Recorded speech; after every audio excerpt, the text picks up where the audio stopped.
I'm here with Lance Bush, who is currently a PhD student in psychology from the University of Cornell. His areas of study are the psychology of metaethics, moral realism and anti-realism, and methodological issues in experimental philosophy. He has published articles in these domains. This is very important, and the articles are pretty good, in my opinion. I like Lance a lot for his work. He's very clear in his work, and not everybody is clear when they publish. And I really like his reliance on empirical experiments when talking about philosophy and morals. Truly a gem in many regards. So I'm very happy to be talking to him today. He has a blog and a YouTube channel. His YouTube channel is at lanceindependent.com. His blog, is at lanceindependent.com, and your YouTube channel is named Lance Independent too, correct? That's correct. Yep. And of his blog, I really liked one of his titles that was named "Philosophy is often psychology with a sample size of one." That was very funny, and I really appreciate it. So Lance is a moral anti-realist, while I'm currently a moral realist of a naturalist kind. So we're going to be chatting about this. Just a heads up for the audience: if you're ever doubting at some point who's correct or who's right, Lance is more of an expert than me in these fields because I have a PhD in statistics. So you should probably side with him if you have any doubts. We're going to have a nice chat. So, how are you? I'm good. One thing I would say, though, is that I don't know if I would say I'm an expert in metaethics per se. So my dissertation research focused on the psychology of metaethics. The other thing I'd say is, well, I also thank you for all the positive things you've said about me. I don't put that much stock in formal training and expertise. Ultimately, a person's like whether a position is credible or not comes down to the quality of the arguments. And I've seen many people that have read or studied or trained in something outside of their formal areas of education that do extraordinarily well at articulating themselves. So yeah, I wouldn't say people should side with me. The other thing I will add is that within analytic philosophy and within people that specialize in metaethics in particular, my position is the anti-realist position is a minority position. So the last big survey on this was the Phil Papers 2020 survey, and it found that 62% of the philosophers that responded to that survey endorsed moral realism. A much smaller number endorsed moral anti-realism. It wasn't the remainder. I think it was like 26%. And if you focus just on the ones that specialize in metaethics, that realist rate bumps up to about 65%. So the majority of people within the fields that we'll be discussing that specialize in these topics would endorse moral realism and not moral anti-realism. Yeah, actually, that's a nice note to start, because I think I'm actually in the majority position with my current moral position, since I'm a moral naturalist, and that's a realist position. So maybe I'll start by articulating what I currently believe, because I was previously an anti-realist, but I got moved to the naturalist position. So I believe that there are mind-independent moral facts that are intrinsically connected to our biology and universally. So universally in the sense that all humans share them. And so this position might seem strange at first glance, since there's a lot of difference between cultures in how they view morality. But the principles, I think the bedrock principles we share are perhaps more abstract than one might immediately think. So, for example, I think that a bedrock principle we all share is that my unnecessary suffering is bad. For example, I would say that that's something we all share as humans. So I'm just going to let you speak to see if you have some questions. I think you cut out there for a second, so I might have missed part of what you said. So you said something about universalism, and I think I might not have caught what you said right before that. So you're a naturalist, moral realist. You think that there are stance-independent moral facts, and can you say a bit more about what those facts are and what their nature is? Yep. So they're intrinsically connected to our biology, to the fact that we are human, and we all share them by virtue that we are human. And I would say that they're more abstract than one might initially think. What I'm talking about, of course, there's a lot of difference cross-culturally in how we talk and speak about morality and how we think about it. But I think there's some abstract, higher level concepts that we're all shackled to believe in. And for example, one of them is that my unnecessary suffering is bad. I think is a normative principle we all share as humans, for example. Okay, so you've got this naturalist account. I think part of my concern with what you're expressing is that a lot of it just I'm not sure how well specified it is. So can you give some more details of this? Like I'm not sure what I'm working with here. Yeah. Okay. I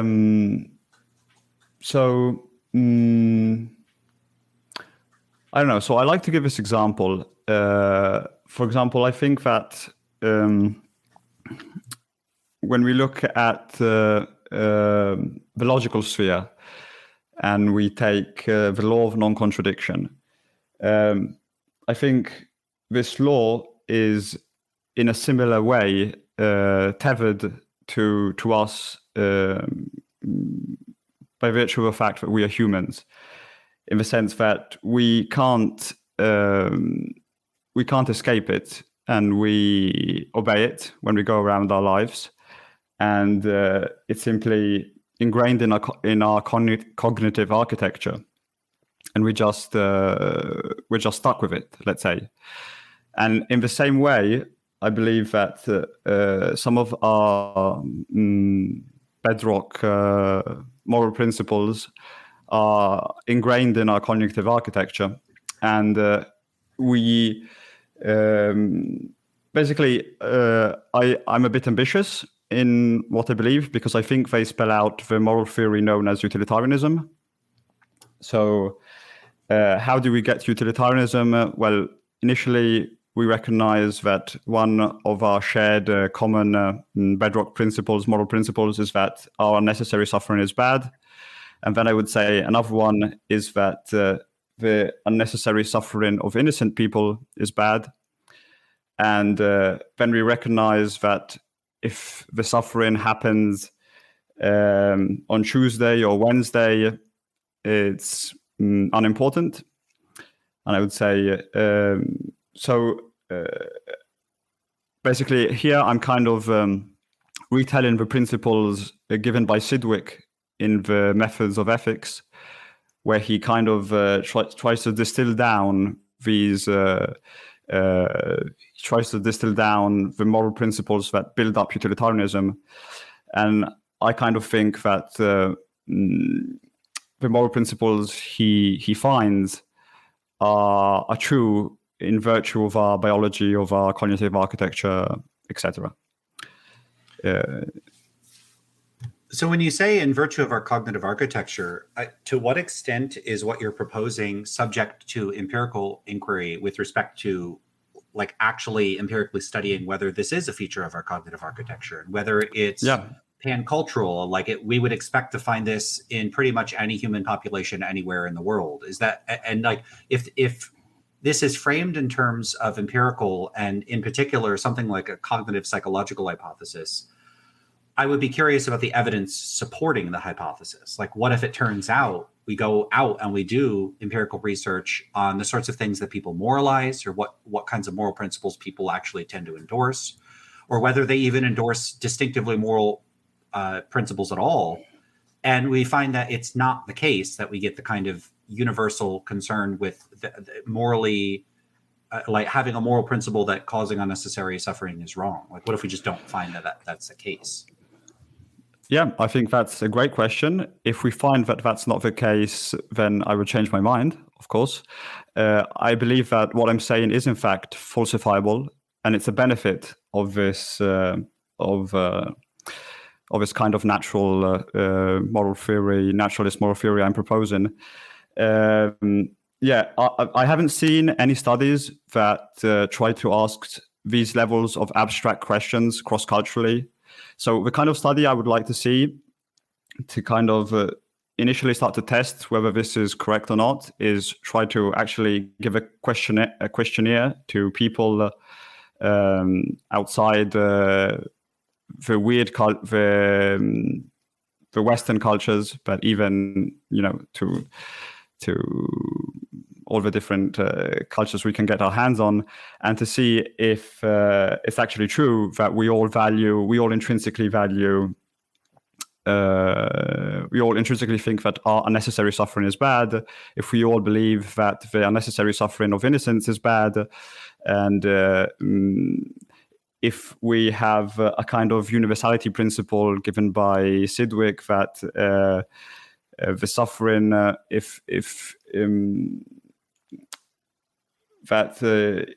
I don't know, that it's a moral, that it would be a good act to jump in a fire to save two people, even if you die.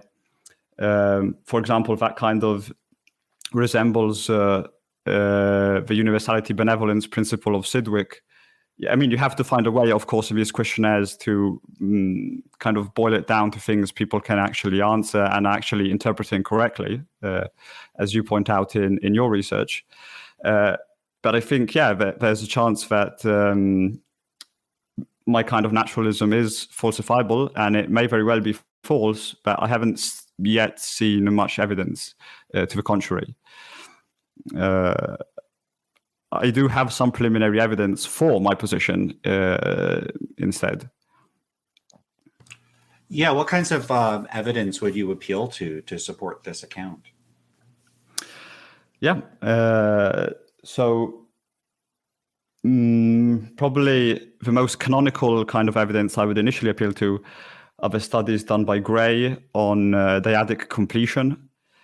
I'm sure you're very familiar with these studies, but maybe for the audience, I'll just explain my understanding at least. My understanding is that the studies of Gray kind of are trying to build a body of work that tells us that even in cases where there's a moral conundrum where suffering doesn't seem present, we have to kind of always go back to suffering as a reason for the moral conundrum being immoral. Let's say we have a moral conundrum where something that the culture deems immoral happens, even if there's no apparent suffering, we have to perform this dyadic completion where we kind of invent, in some cases, invent a subject that is suffering to deem it immoral. I don't know, perhaps you can explain it better than what I just did right now.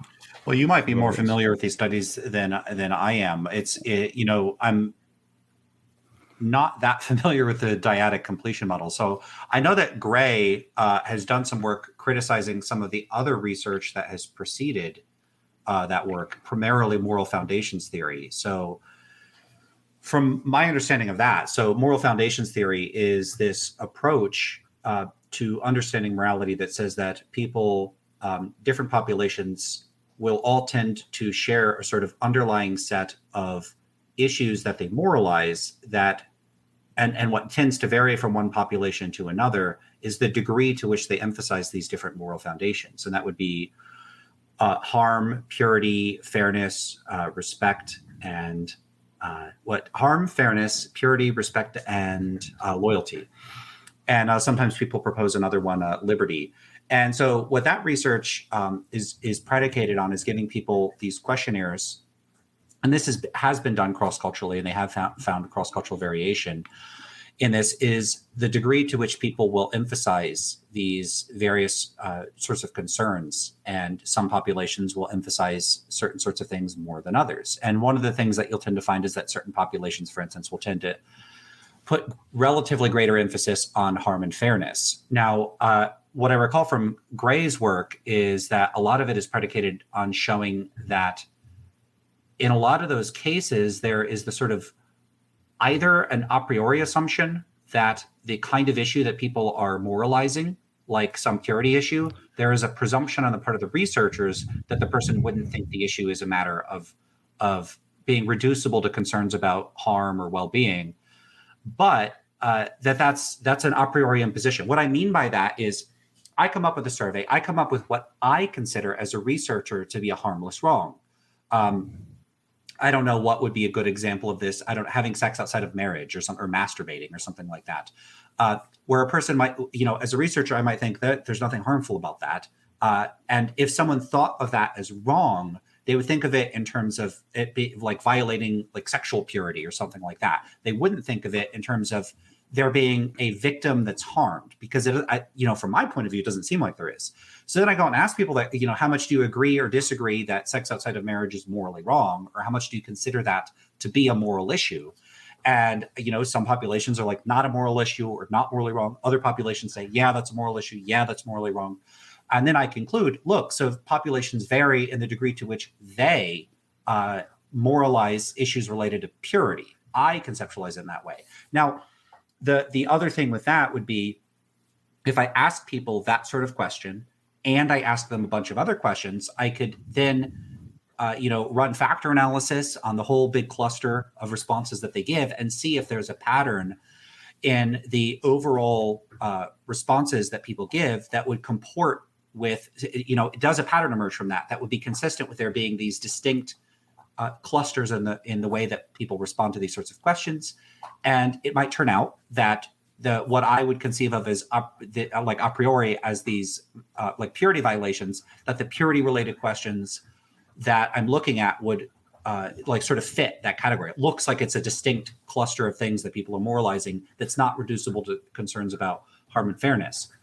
I read one of Gray's papers a while ago with a couple other people. I think it is called, I had it, I pulled it up here, The Myth of Harmless Wrongs and Moral Cognition, Automatic Dyadic Completion, From Sin to Suffering. So I read that a while ago. I don't remember the contents of it. And I know there's been a bunch of follow-up research after that.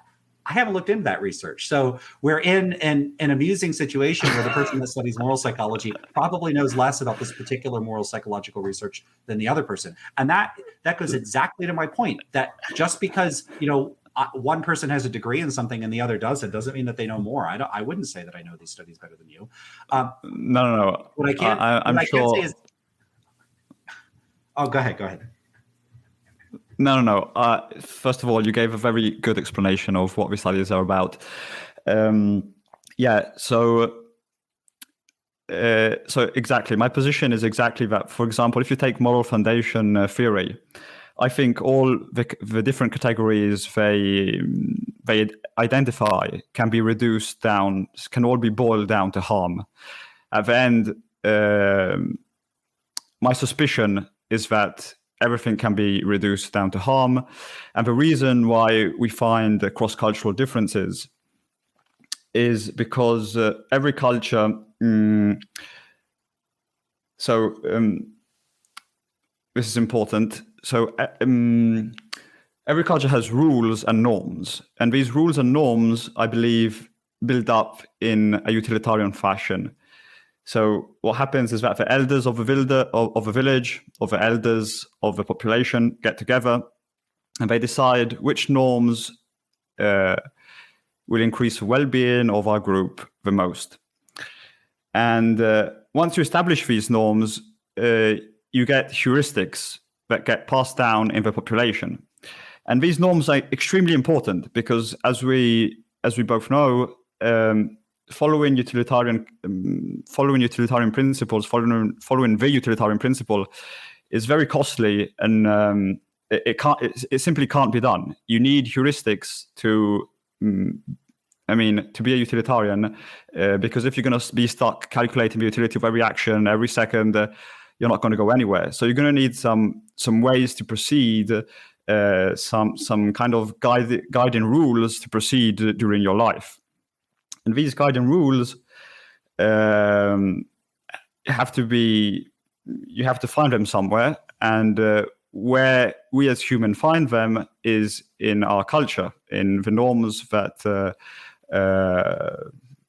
are born out of usually the elders. Not always. They're born out of politics. Sometimes they can emerge intrinsically in populations, and the motivating factor of these norms is to follow the utilitarian principles. So this is a long-winded explanation to say that the reason we see cross-cultural differences in how we think about morality, or we think this act is more pure in this society or in another society, is because these norms rely on the context, on the environment in which we find ourselves. So to give an example that is usually championed by moral relativists, but instead I find a striking example of a utilitarian principle bared out in a norm. Let's take the population of the Eskimos. The Eskimos in the 800s and even for part of the 20th century had a norm, at least I believe, if I'm recalling the dates correctly, had the norm where they would leave their childs, not all their childs, but let's say the childs they couldn't support, they would leave them to die out in the cold, because of course they had a great scarcity of resources. So what happened to the Eskimos is that they developed this cultural norm out of these fundamental utilitarian principles, and this norm seems absolutely horrific to our eyes, to our Western societies, because we don't think it's morally acceptable to leave children that die out in the cold. But for them, of course, because they were in a different circumstance, in a different setting, different environment, they saw this as not only acceptable, but even moral, or perhaps the right thing to do in some cases. So I don't know if... Yeah, a couple things. So one of the first things I want to draw a distinction between is the notion that morality is fundamentally about harm and utilitarianism. So one concern I would have would be this.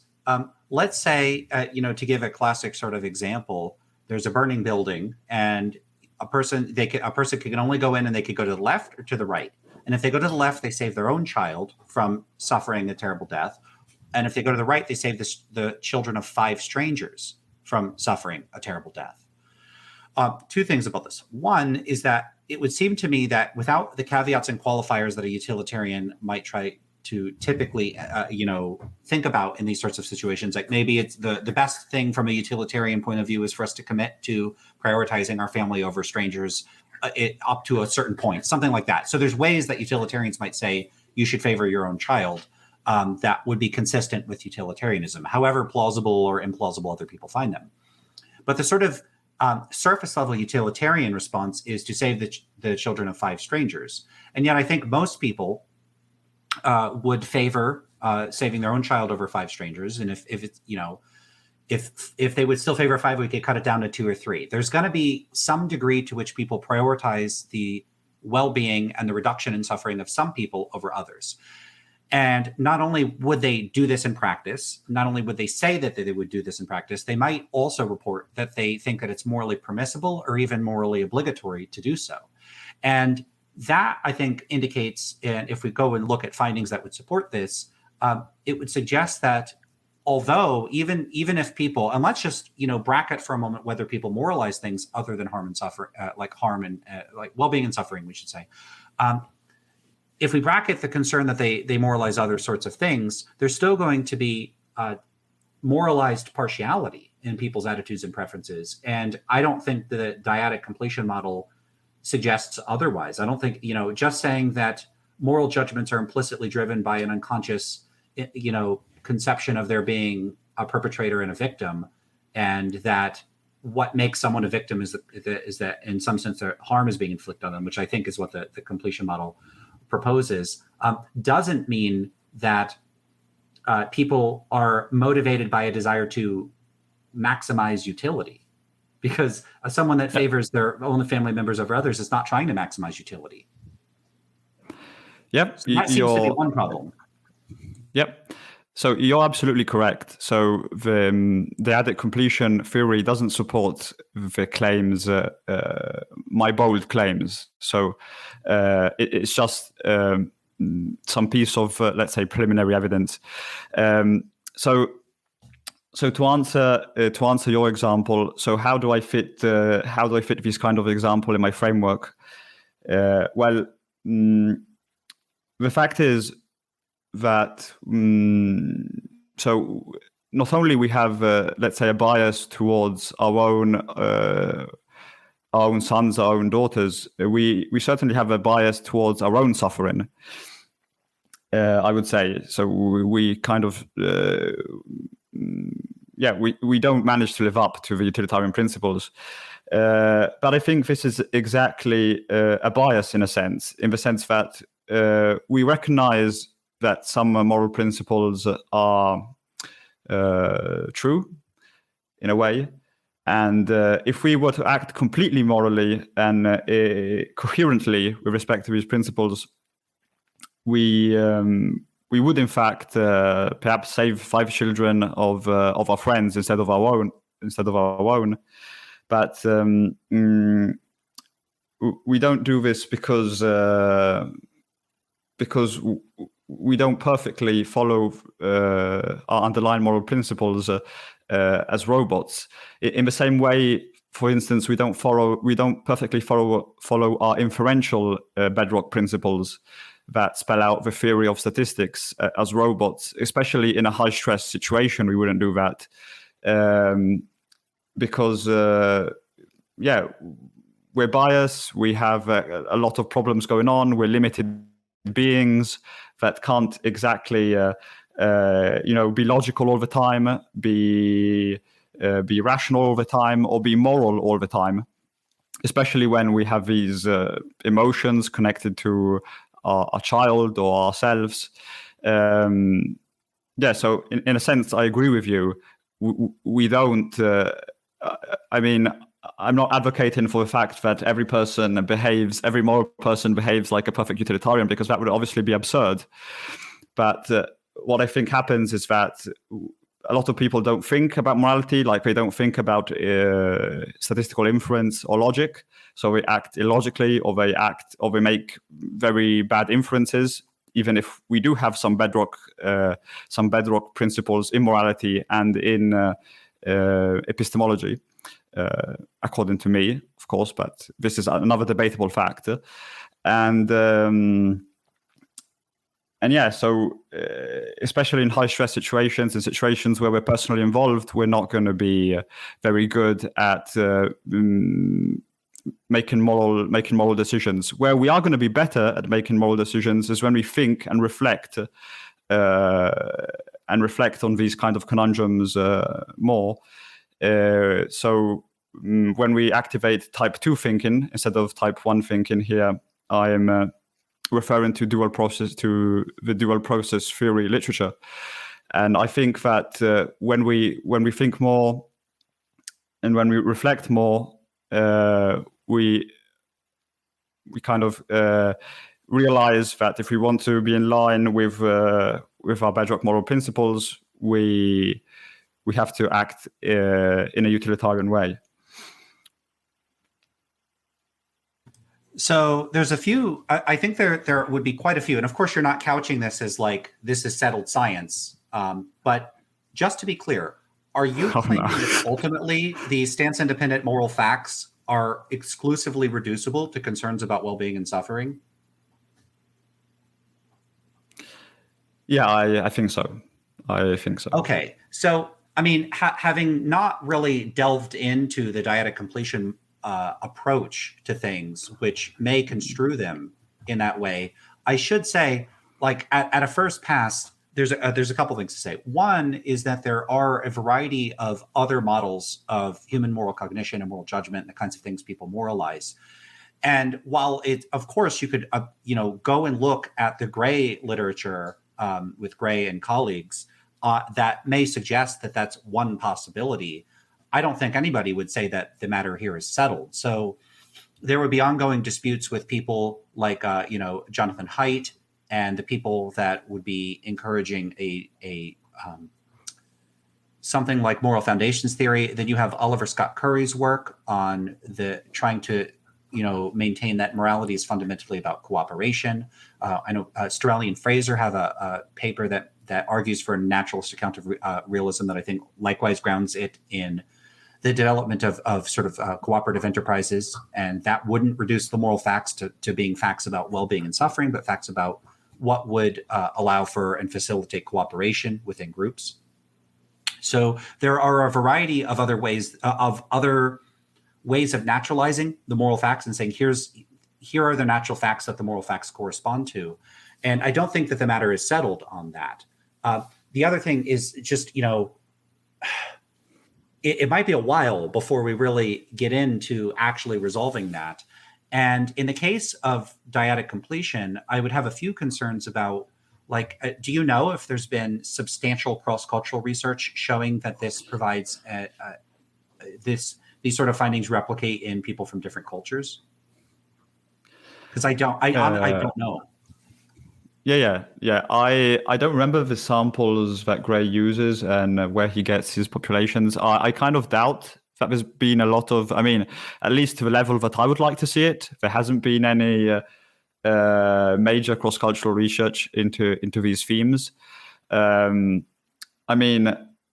Even if I'm a moral naturalist, what I'm claiming is a very fringe position. It's my personal position just as a guy looking into the moral literature and just, taking a stab at what might be going on.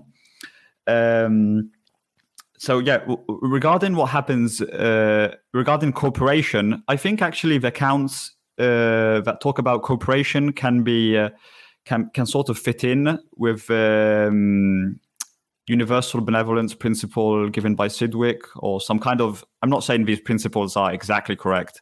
I'm saying that cooperation kind of can probably be derived by the fact that we care about the suffering of other innocent people. We care about our own suffering. So cooperation seems like an implication that would come out of a framework where we care about the suffering of ourselves and other people. So we should cooperate to, increase our well-being. Regarding the literature on moral foundation theory by Jonathan Haidt, it's a very interesting literature, and I think their findings are interesting and as far as I can see, correct. But I think what they're measuring is a kind of difference in the norms, in the different cross-cultural norms that we have in different nations.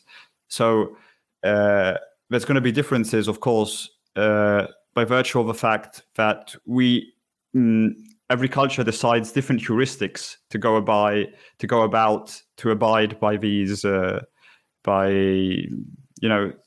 maximize utility. In a sense, they all invent different principles that they think are the best to get the job done, and this, of course,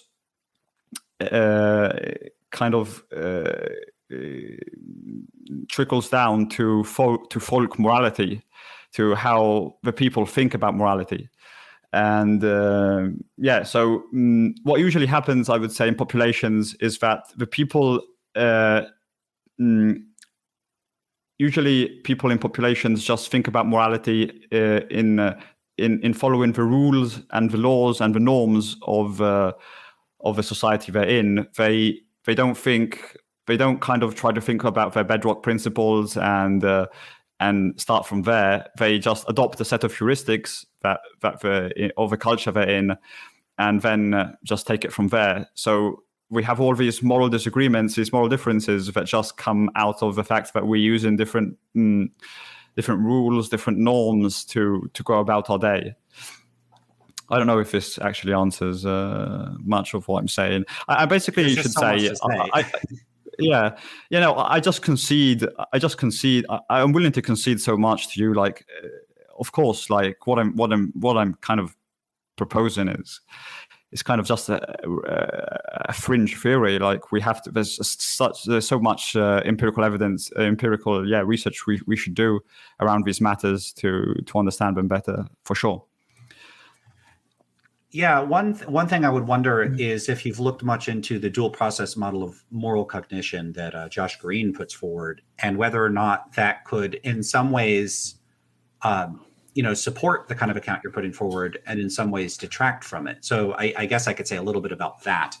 So Green has characterized the early work on this as traleology, and so many people that are listening or watching this.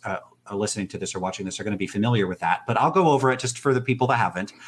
Okay, so with the way that research proceeds is that participants will be asked to consider one of two cases. The first case is the switch case, and so a train is headed down the tracks and it's headed towards 5 people, and if nobody stops it, it will kill the 5 people on the tracks.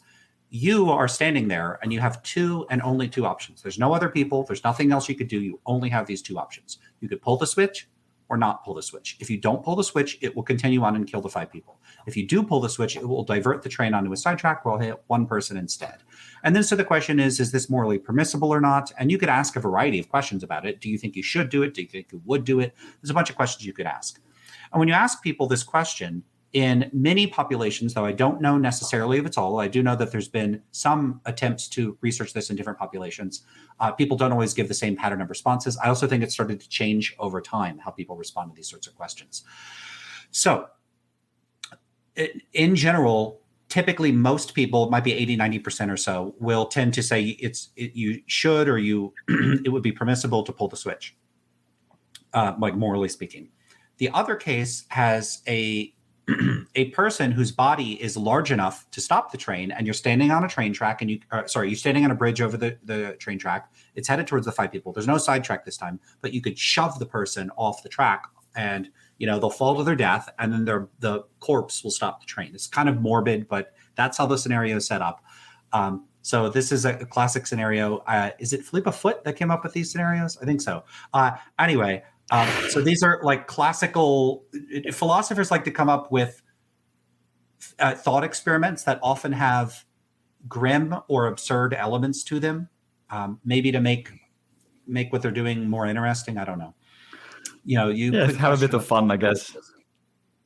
Yeah, it's grim fun, but yeah. So anyway, most people think that you should not, or that you would not, or they think it's morally bad to shove the person off the bridge, even though one could argue you get the same result. One person dies or is killed, and it's debatable, because some people would say there's a difference between killing a person as a means to an end and killing a person as a side effect, or there's a difference between letting someone die or allowing it to be the case that someone dies and actively killing someone. Someone could argue that there's a principal moral difference. Anyway, the point is, can you just repeat? Can you just cut out for like 5 seconds. Just repeat the last things you were saying. Sorry. Sure.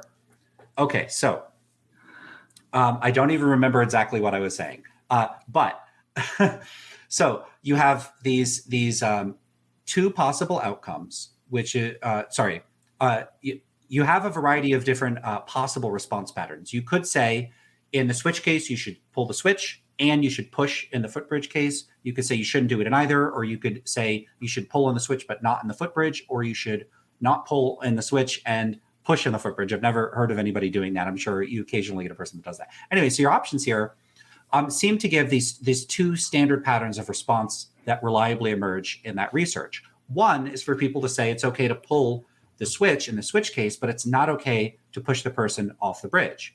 The other standard pattern is to say it's okay to do both.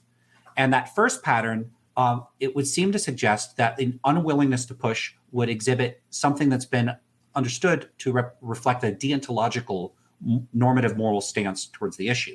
Roughly speaking, that you act in accordance with moral duties or rules, or you respect other people's rights, that sort of thing, rather than being exclusively concerned with the consequences. Whereas a person that's willing to push in the footbridge case is exhibiting a consequentialist attitude, because their concern in both cases is to minimize suffering and maximize the amount of lives saved. Most of that research would seem to suggest that the majority of people don't exhibit what you could say is the characteristic utilitarian or consequentialist response pattern. Now, I have methodological concerns about whether or not that particular way of measuring people's responses is actually indicative of whether or not they are exhibiting a utilitarian or non-utilitarian response pattern. The primary reason for that, I mean, there's some people have questioned the neuroscientific research.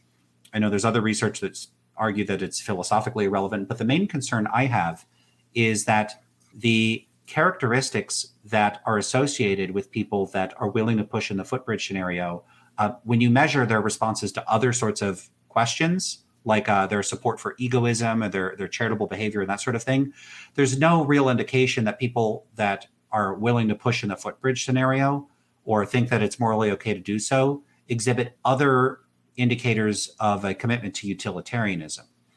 And some of the research has showed that they tend to score higher on subclinical measures of psychopathy. And in general, it may just be that the typical person that is willing to push in the footbridge scenario is someone that has lower empathy and they're less sensitive to the negative affective reaction one would have to the thought of pushing a person to their death. And so in that case, I'm not really sure that those studies are picking up on whether people are utilitarians or deontologists. But a general point I want to make about this moral psychological research, because I have methodological concerns in that study, is that both on considering the kinds of things people moralize and the way that people, like what the empirical literature overall seems to suggest, it seems to suggest people moralize all sorts of things that, to me, I really question whether they're all reducible to well-being and suffering. And if Gray's evidence suggests that they are, that's interesting and that's worth looking at. But what, a couple things I'd point out is, well, first is that as we've already discussed, there's a difference between showing morality is reducible to concerns about harm and well-being and showing that it's reducible to concerns about maximizing them impartially, which is what you would need to have to show that people are utilitarians. And I don't think that the empirical evidence supports that. Green's work seems to suggest that people have two general modes that they could operate in when making moral judgments, and one of them seems to function in this way, and one of them doesn't. Now, that would suggest that a big part of what people, the way that human cognition is set up, is to exhibit non-utilitarian, non-consequentialist, more deontologically sensitive moral judgments. That, I think, might create problems for any account that tries to naturalize the moral facts exclusively to the utilitarian facts. On the other hand, Green himself argues that we have reason to favor overall the outputs of the more consequentialist or utilitarian system because it's less sensitive to the sorts of biases or sort of, you could say, normatively or philosophically irrelevant factors that influence the output of the deontological system. And so that system, you could think of it more as this sort of fast and efficient way for us to produce generally like good judgments, but that the consequentialist one is the one that on reflection delivers the kinds of outputs that we would endorse. And so I could see someone appealing to that to argue that moral naturalism is the correct account in metaethics, and that we have reason, we could sort of selectively debunk the outputs of the deontological outputs of moral judgments, but not the utilitarian ones. And so there you go. You have your sort of utilitarian outputs. You could make an argument like that. Yeah. I think that's along the lines of what I do, of what I try to do at least when I'm thinking by myself in my little room at night. So what I think is going on when people respond more deontologically is I think we have kind of we have different ways to we have different cognitive architectures that are dealing with morality. I think we have kind of there's research on this too. The fact that we like to adopt norms and the rules that people around us are adopting. So we intrinsically internalize laws and rules that come from society as if they're moral. And I believe, of course, this is a very useful thing to do, and it has to be done. Even if we do have utilitarian bedrock principles, we need heuristics to govern our life. But we tend to confuse the heuristics with the underlying principles in a lot of cases. So a way to debunk the deontological answers, in my view, is to say, what's happening in this case is that there's a confusion going on. You are confusing the heuristics that you use to maximize utility with morality itself. And so that's a way that I would selectively go about debunking the other kind of answers. Perhaps there was something else I wanted to say, but it doesn't come to mind right now. What do you think about what I just said? Yeah, and so I'm outlining the same general sketch that you could, in principle, try to employ. But the question would be to get into the details of how successful you would be in showing that you can selectively debunk. In other words, show, okay, so moral judgments, we have all these different moral judgments. Some of them are utilitarian type judgments, and some of them are not. And what you would have to do, I think, to make a compelling case for this is to show that there's some principled reason to think that there are some underlying shared features of the non-utilitarian judgments are subject to certain sorts of doubt. Like we can criticize them, we could debunk them in a certain sense. We could show that there's a reason to reject those outputs, but to not reject the outputs of the utilitarian system. This is why I call it selective debunking. I think you have to do something like that. But we have to get into a big discussion in order to see if you could convincingly do that. Yeah, of course. But I think that in the research of Jonathan Haidt himself, you can see, for example, when he talks about moral dumbfounding, or perhaps this is Greeny, maybe I'm confusing, but I think that's Haidt. Okay, so I think when you see that some people exhibit this phenomena of moral dumbfounding, they exhibit it in cases when they can't rely on the utilitarian principles. That is when they're just following some heuristic. For example, they exhibit moral dumbfounding in the case of incest with a family member where it's done only once, and there's no negative consequences, etc. And so when they asked to justify why they think this is bad, they kind of reach nothing. They can't really explain why it's bad. They just know that they have an intuitive feeling it's bad. And I think what's happening, for example, in this case, is that they have, let's say, a more deontological, a more rule-based heuristic that is passed down to society, because in the majority of cases, it is in fact bad to have sex with family members because there's different power dynamics going on in the family. So this is a good rule to have in general. But when you apply it to a specific case where you're given all the assumptions for which you know that there's not going to be any ulterior suffering after you do the deed, in this case, you would still people can't justify it. And I think this is an example, for instance, of how you can start debunking the more deontological answers, in a sense that they're applying these heuristics that's get ingrained in them from society, they get passed down. And I would also say that I see a striking similarity to the inferential domain when I look at the moral domain. So in the inferential domain, we have basically boiled down the principles of statistic to a bunch of axioms that I would say correspond to how we as human think about inference. I think we have cognitive architectures that are that regard pattern recognition, and they can be boiled down to basically a bunch of principles. At least this is what the axiom of a field of probability and statistics, I think, imply in a sense. And we see that humans can't always manage to act in accordance with these principles. Even myself, who am a researcher in statistics, and I know very well, for example, that two independent events, you have to multiply their probabilities to get the probability of two independent events occurring. It's not so easy then to apply this in the real life at all times. So I make incorrect inferences, or I kind of, on an impulse, I'll go betting on horses. So even if I know, even if I exactly know how the correct inference is done, it's not then that easy as a human to go out and perform it. So I would expect a lot of mistakes even when we go and when we go and subject people to questionnaires regarding morality.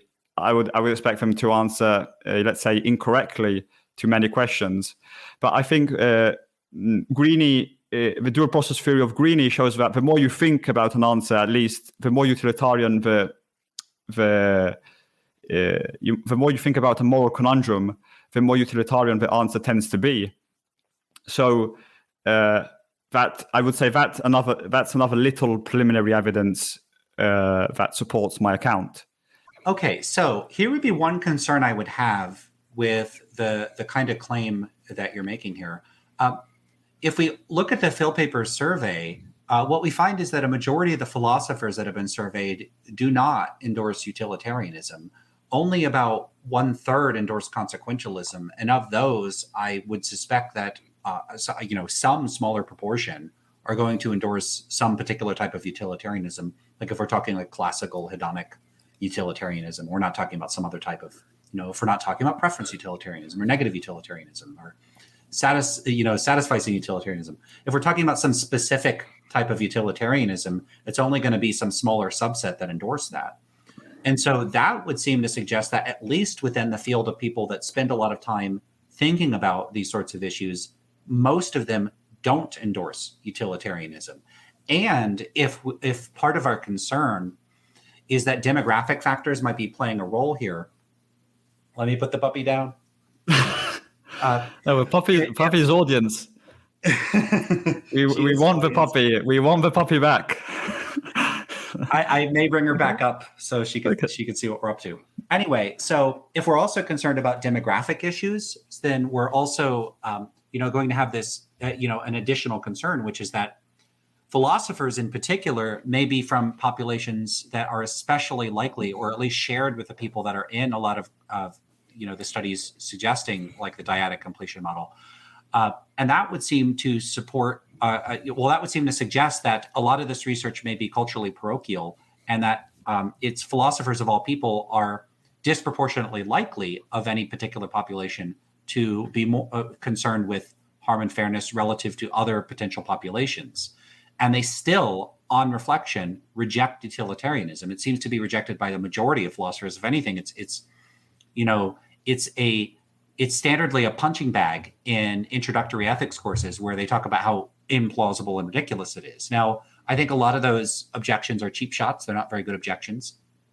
But nevertheless, it looks like, at least within the field of people that study the topic, on reflection, most of them don't endorse utilitarianism. They don't even endorse consequentialism. A lot of them find virtue ethics to be more appealing, and a lot of them favor some type of deontological, or they might favor some type of hybrid account that combines elements of consequentialism and other sorts of accounts.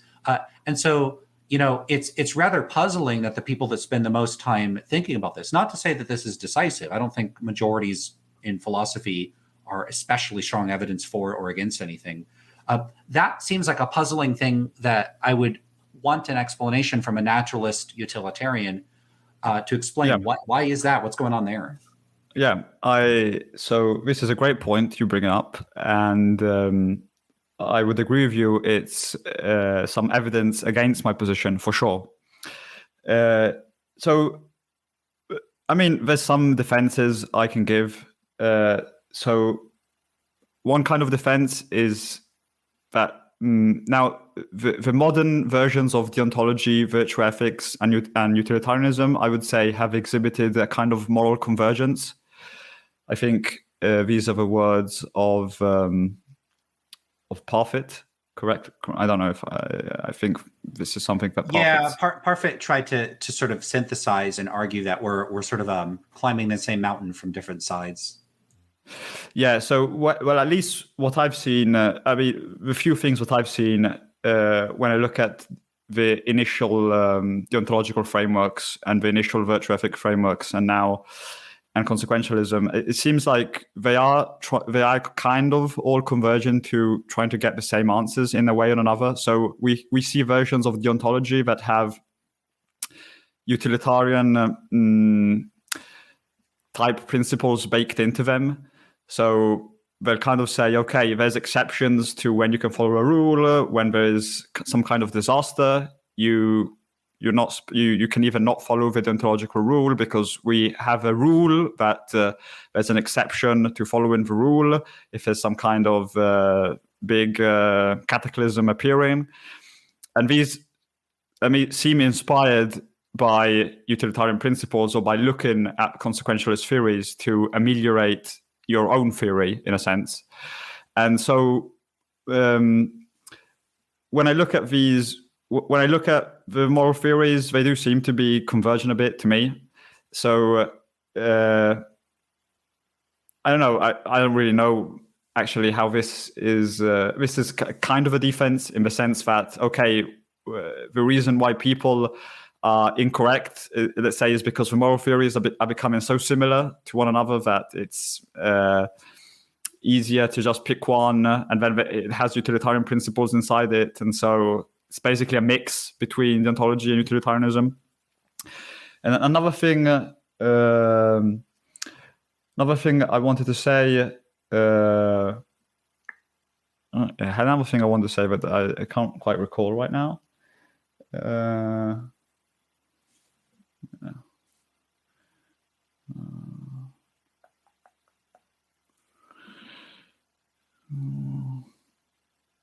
Oh yeah. It just came back to me.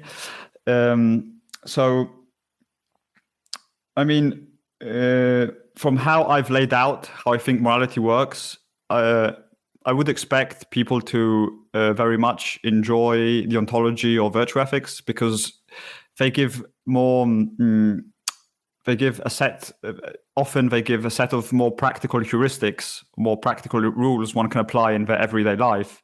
So, in a sense, I think it might be even a discussion of what's more important. Are the heuristics more important of how I have to live my life? In a sense, they are extremely important because you can't live your life going about applying the utilitarian principles every day.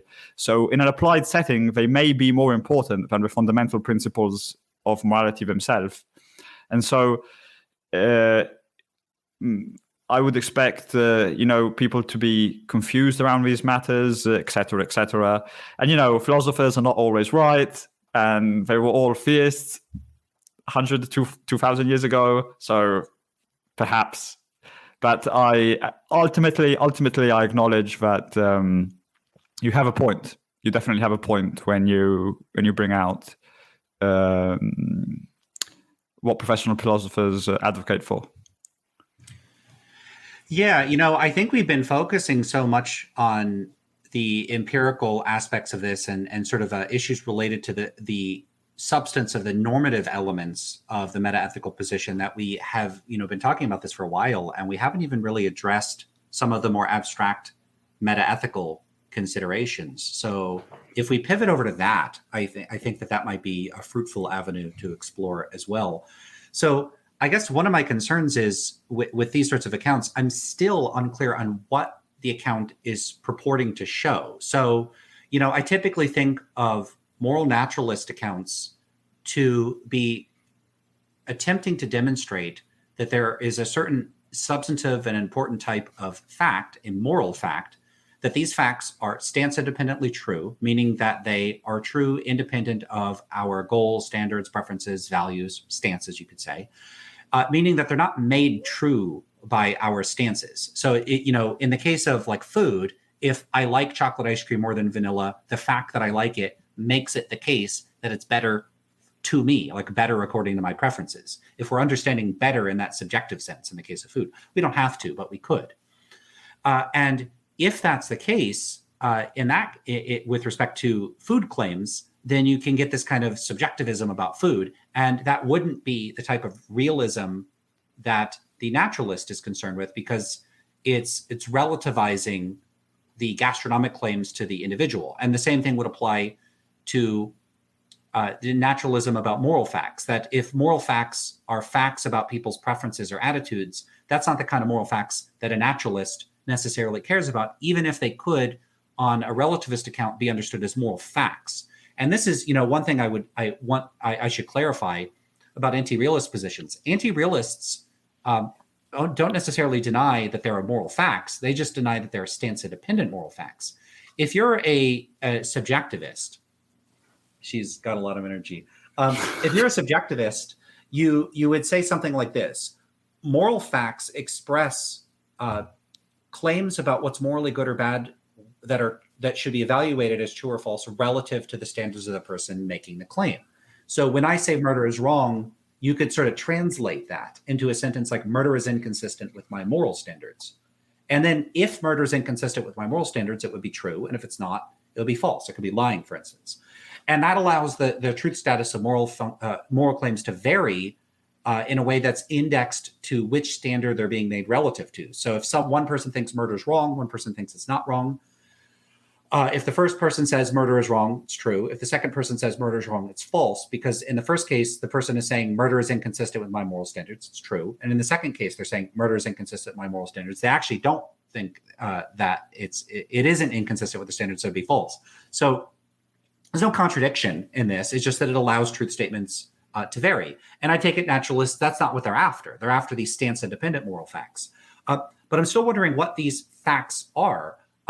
One of the biggest problems I take there to be with naturalist accounts is that the kinds of facts that they end up identifying strike me as descriptive facts. They are not, in a certain sense, prescriptive or irreducibly normative. They're just facts, from my point of view, about how particular linguistic communities use some set of terminology. And what I mean by that is that the facts seem to amount to, when someone says something like murder is wrong, on a naturalist account, like let's take your account where this is in some way reducible to concerns about well-being and suffering, that might be understood as murder tends to reduce well-being, or murder tends to cause suffering, or unnecessary suffering perhaps, or it tends to be inconsistent with acting so as to impartially maximize aggregate utility. Like, we could get really specific if we want to.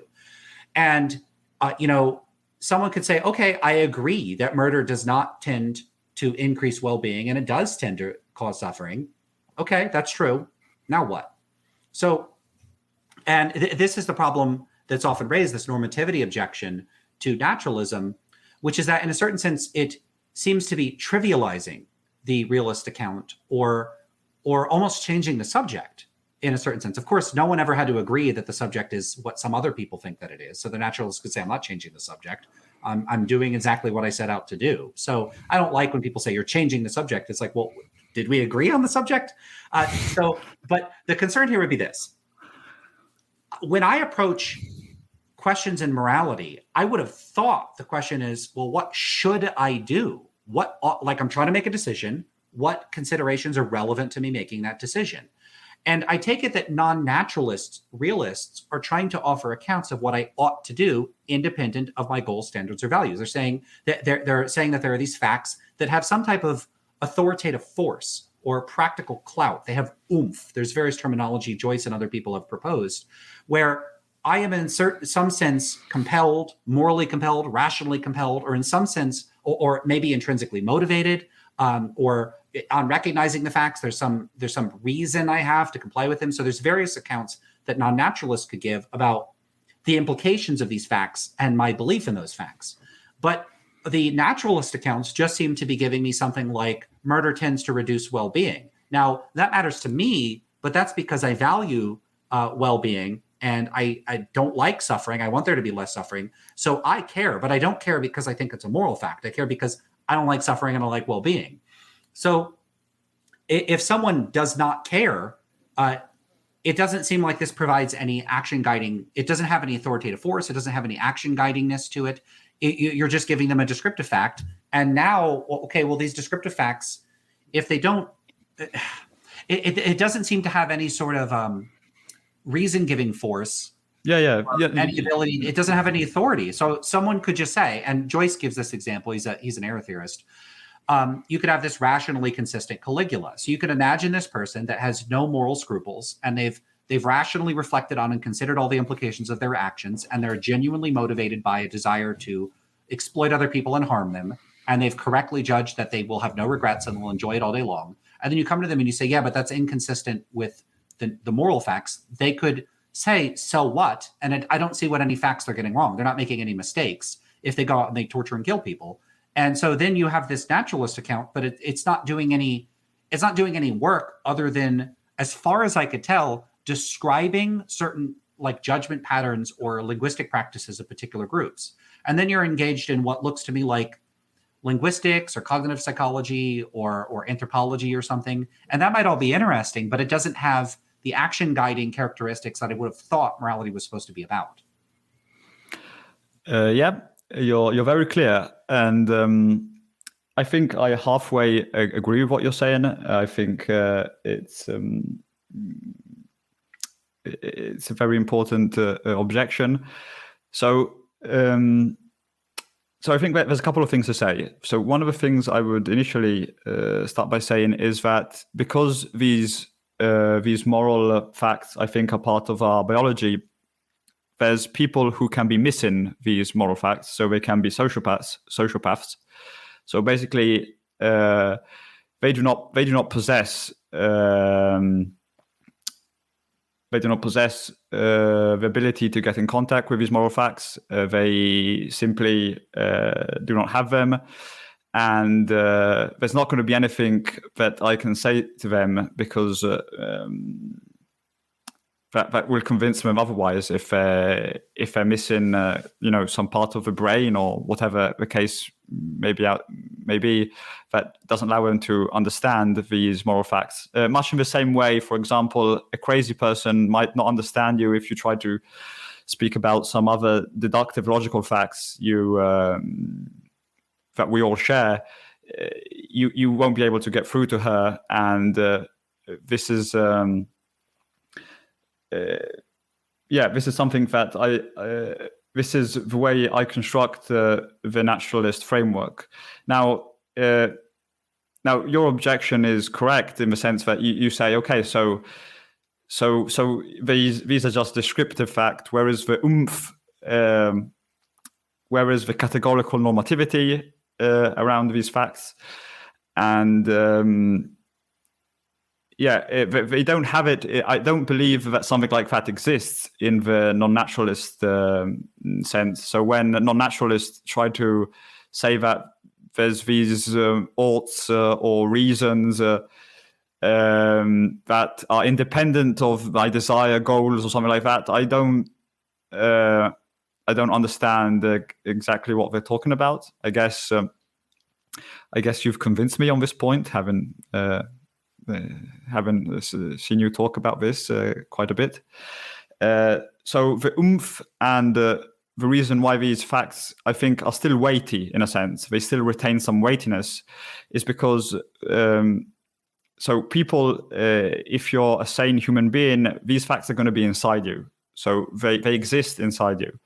And a part of you is going to know when you're acting immorally. So you're going to experience some level of cognitive dissonance. You're going to experience some level of suffering when you don't act in accordance to the moral facts.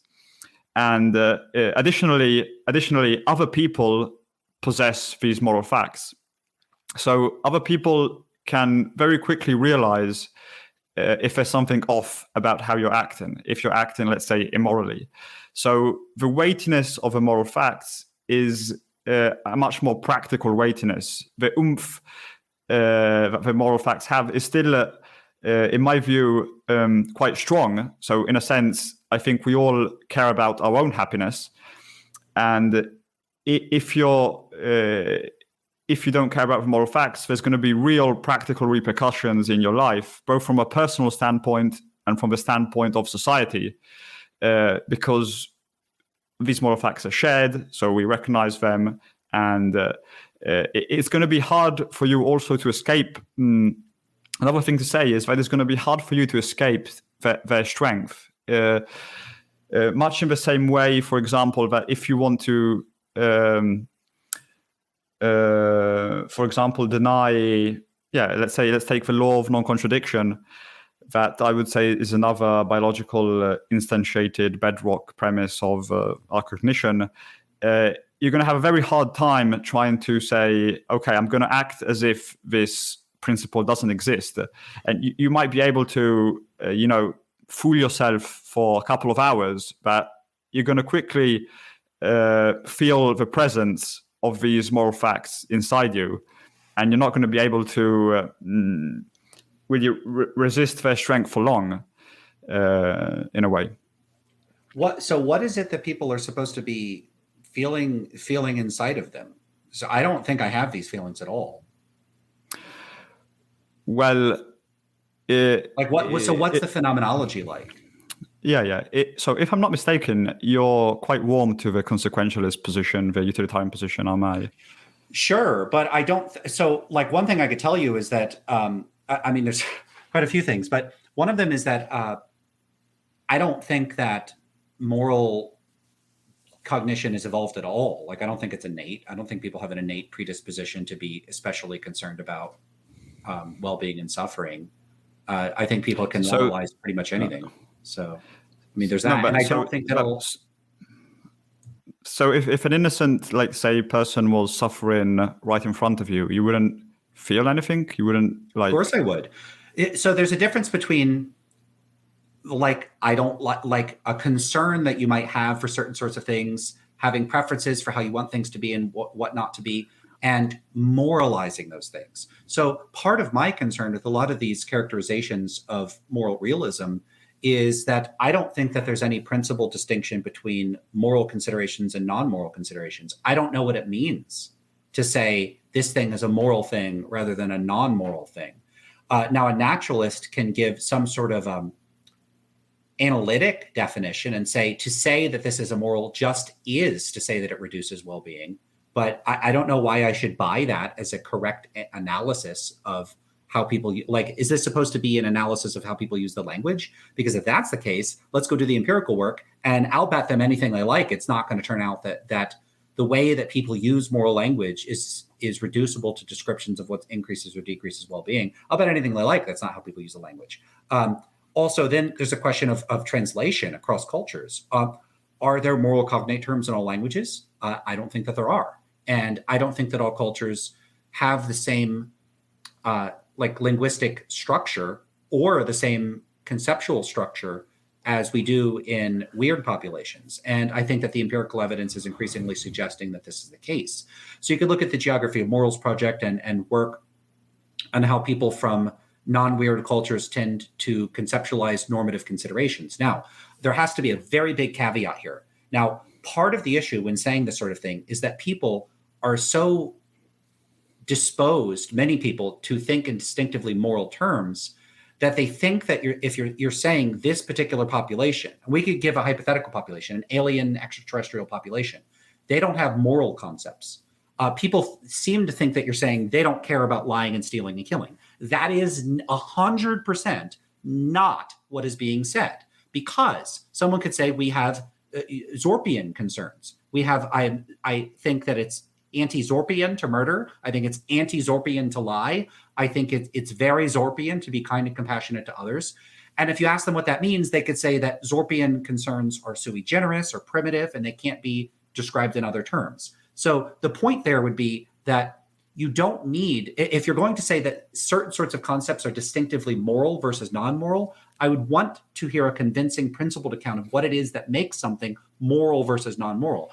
I don't think that there is one. And I don't think that there's any sort of successful analysis that distinguishes moral from non-moral consideration. So I see moral language as it's sui generis for a particular reason, which is that I don't think I think it's distinctive to particular populations. I think it's a culturally acquired set of terms and concepts. I don't think that people have an innate capacity for distinctively moral cognition. I do think it's plausible that people are disposed to think in normative terms, but I don't know what it means in particular for something to be moral. So there's going to be all these sort of conceptual issues when we talk about moral realism as opposed to some type of normative realism that's associated with particular types of, say, social concerns or concerns related to harm and well-being. That's one factor. Yeah. On top of that, I have other sorts of concerns when talking about moral facts. So even if we just say we're going to operationalize moral facts as facts about harm and well-being. Sorry? Perhaps I should just answer to, I should just attempt to answer to this because it's going to take a while. Okay. Yeah, I'm familiar that in the literature, Turiel, I don't know exactly how his name is pronounced, but he tried to give an account of what moral, of what we mean by when we use the word moral. And yeah, I've seen some studies that show, as you rightly say, that perhaps the word morality is not cross-culturally shared, is not a universal. So in that case, if that turned out to be true, I would be willing to drop the word morality and to just use a kind of realist normativity instead.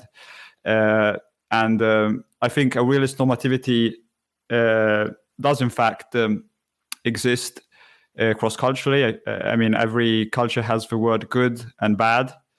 And I think, I think they do have these principles of the fact that my unnecessary suffering is bad and the unnecessary suffering of innocence is bad. And maybe those are just normative considerations. I kind of suspect they might be moral considerations, even if the current evidence doesn't really seem to bear this out. I kind of suspect there might be a moral domain at the end of the day. But even if there wasn't this moral domain, I would be willing to stick with a realist normativity that just says, okay, so we have oughts, we have instrumental oughts, and some of these oughts are, some of the oughts we use instrumentally, and some of them are just innate principles like my suffering, my unnecessary suffering is bad. Yeah, so I'm just not convinced that, like, for you raised several concerns like that these exist inside of us. So some normative concern with suffering is supposed to be innate, and then I think the suggestion is that acting inconsistently, is it that acting inconsistently with maximizing utility generates some type of dissonance in people? Is that the claim? Well, the claim is, yeah, in a sense, I think, that is the claim, that when they are inside of you, and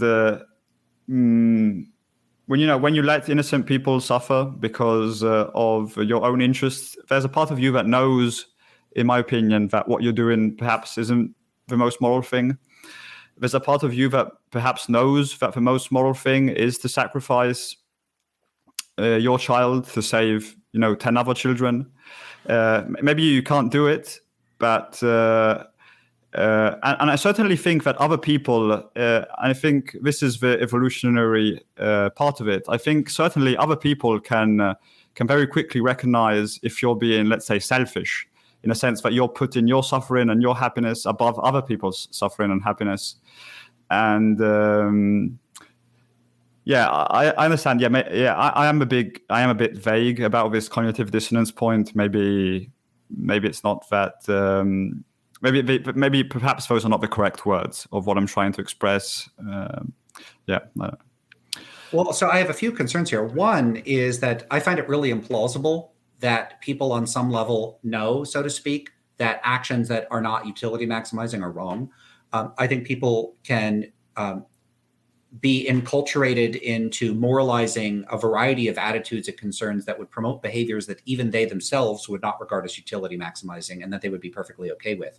I think all through history, and especially there's two cases I want to apply this to, is attitudes about in-groups and out-groups and attitudes about non-human animals. So if people were like from the perspective of what we would expect natural selection to do to shape human psychology, I don't see any particular reason why we should hypothesize that it would make us concerned in an impartial way with everyone's well-being equally, including out-group members that are potentially competitors for resources or non-human animals. I mean, they are a food resource. So, so all over the world, we find that people eat animals in very large quantities. People seem to do everything they can to maybe rationalize that in particular populations because they are sensitive to harm.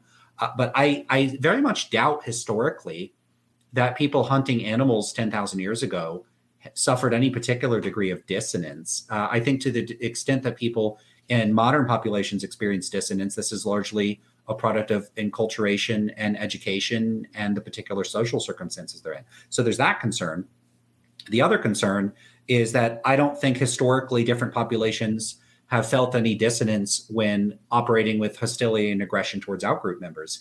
If anything, they might have even moralized the harm towards or competitiveness towards outgroup members, at least under particular circumstances, like when that group is threatening them or something like that. Now, I don't think human populations historically have been absolutely bloodthirsty and ruthless and monstrous, but I'm very skeptical that there would be good evidence that everyone everywhere, when they get into conflicts with outgroup members, suffer dissonance in causing them harm. I think that to the extent that people do suffer dissonance and they don't want to cause harm to other people, I think that's good because I don't want anybody to harm anybody, ideally. But I think that that's a modern, culturally acquired sentiment that I have. I don't think that's a feature of some sort of shared human psychology. Yeah, I kind of think you've convinced me with these 2 points. I think actually the stuff of cognitive dissonance is perhaps a bit of rubbish. So I would try to amend what I'm trying to say in the sense that while you were talking, I was thinking that in fact, even when we talk about inference, people might be absolutely convinced they're making the correct inference, even when they're not.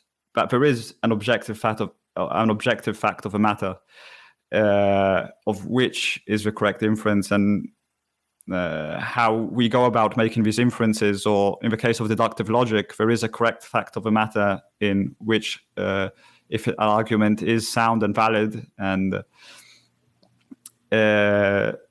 so people, are prone to all kinds of mistakes in the logical domain, and sometimes they don't realize they're making them. And I don't know, probably maybe there's some cognitive dissonance there. So there's some kind of unconscious cognitive dissonance. I don't know. This is a claim that's a bit, a bit dreamy by me. So I would just amend it to say that,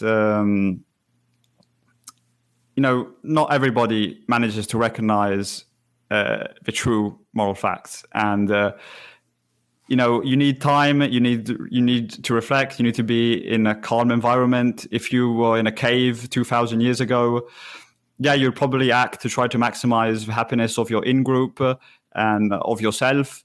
But as soon as the circumstances arise where you actually reflect, and you kind of think that, even people of other nations could be part of my in-group, they're similar to me, they're not foreign monsters, they're not, another kind of species. You kind of, these moral principles kind of come out more.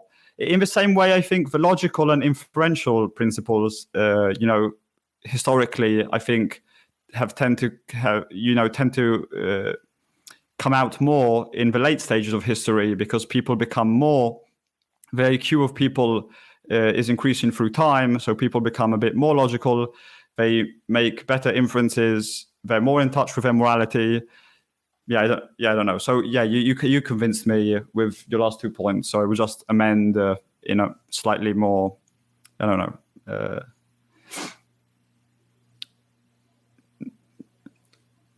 Yeah, well, I didn't mean to pick on that particular point, because I understand that this is not something where you're claiming to have like a completed human psychology. We're not even close to no, but I think you were right. No, I actually, no, I really, I thank you, because well, that was great for me. I think that you made some really good points just there. So I don't know, this cognitive dissonance stuff is a bit out there, in my opinion. So yeah.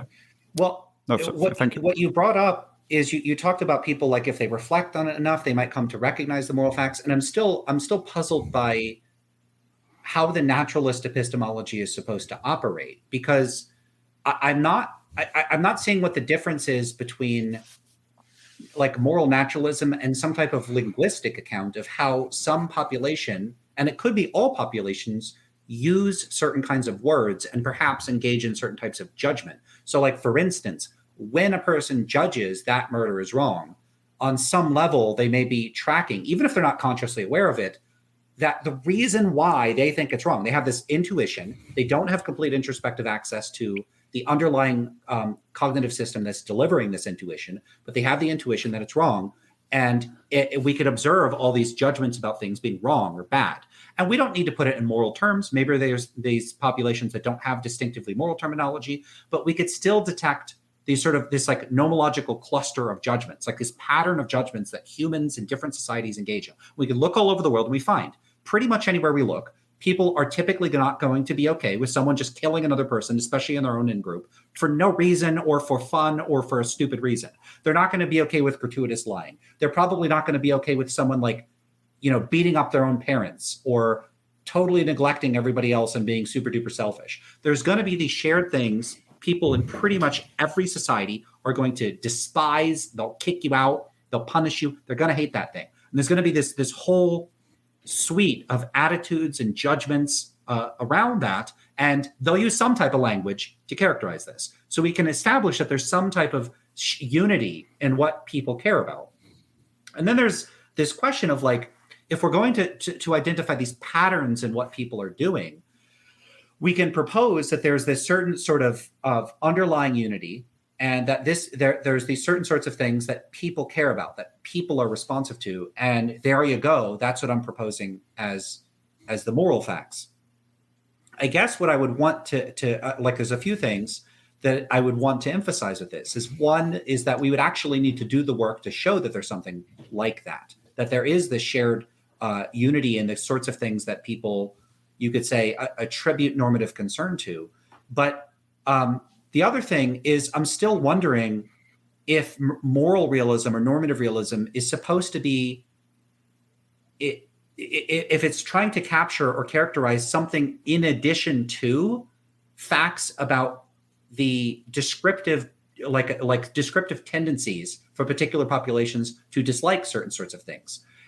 For comparison, if we looked around the world, we could find facts. There's going to be patterns in the facts of human food preferences. If you gave French fries to people 5,000 years ago, I bet they'd love them. It's salty. It's greasy. People like that stuff. They like fried. They like that crunchiness.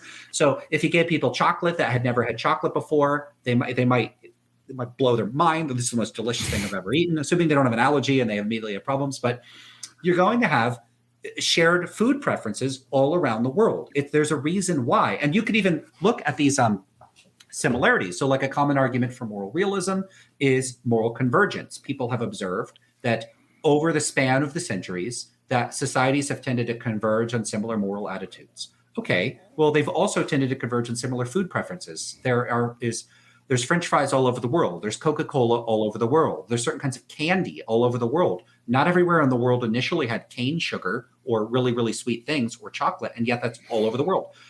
Certain vegetables are all over, peppers all over the world. I'm giving too many examples. Anyway, so the point, it's just because there's so many examples of the way in which food preferences, although they remain distinct and divergent, both at the individual and the population level, in many respects, they have converged and become more similar in ways that they weren't initially. Now, we could try to explain that, and we could try to explain just the general proclivities humans have had even before modern technology and modern trade and all that.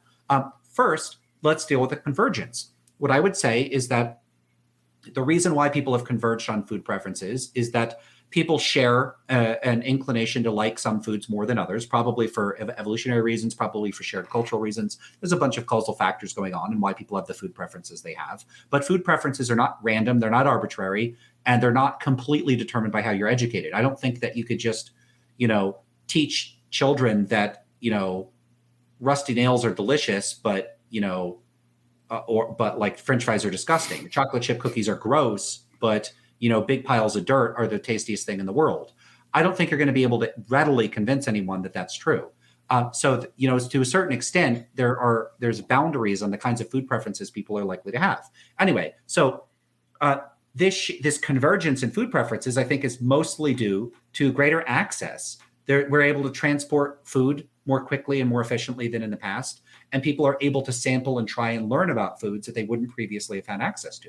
So I think that changes in culture, trade, and technology are driving that convergence. So we could shift this over now to food preferences. Why did people have all these food preferences that once conditions that allowed people to eat the same foods arose? Once people on one side of the planet and the other side of the planet could both eat French fries, they both do in fact eat French fries. We could also ask, okay, well, why did they have those preferences in the first place? I'm not tempted to propose naturalist gastronomic realism. I'm not tempted to propose that this is because people in different parts of the world are responsive to or recognizing these stance-independent gastronomic properties of French fries. And like, I recognize that French fries have the intrinsic property of deliciousness or whatever, and so do other people. I would just point to the fact that people have similar preferences, and when given the opportunity, they eat similar things. And I think that you could take both of those features, both that empirical explanation for convergence and the empirical explanation for the initial proclivity to have those food preferences, and move that over to morality. And you could say, okay, well, societies have converged on similar moral standards, and we have these similar moral inclinations to begin with. Why? Or you could say normative inclinations. We could throw out my concerns with moral language. And then I would say, okay, well, people have similar preferences. All else being equal, I prefer to do things that I enjoy, and I prefer not having my goals and desires thwarted.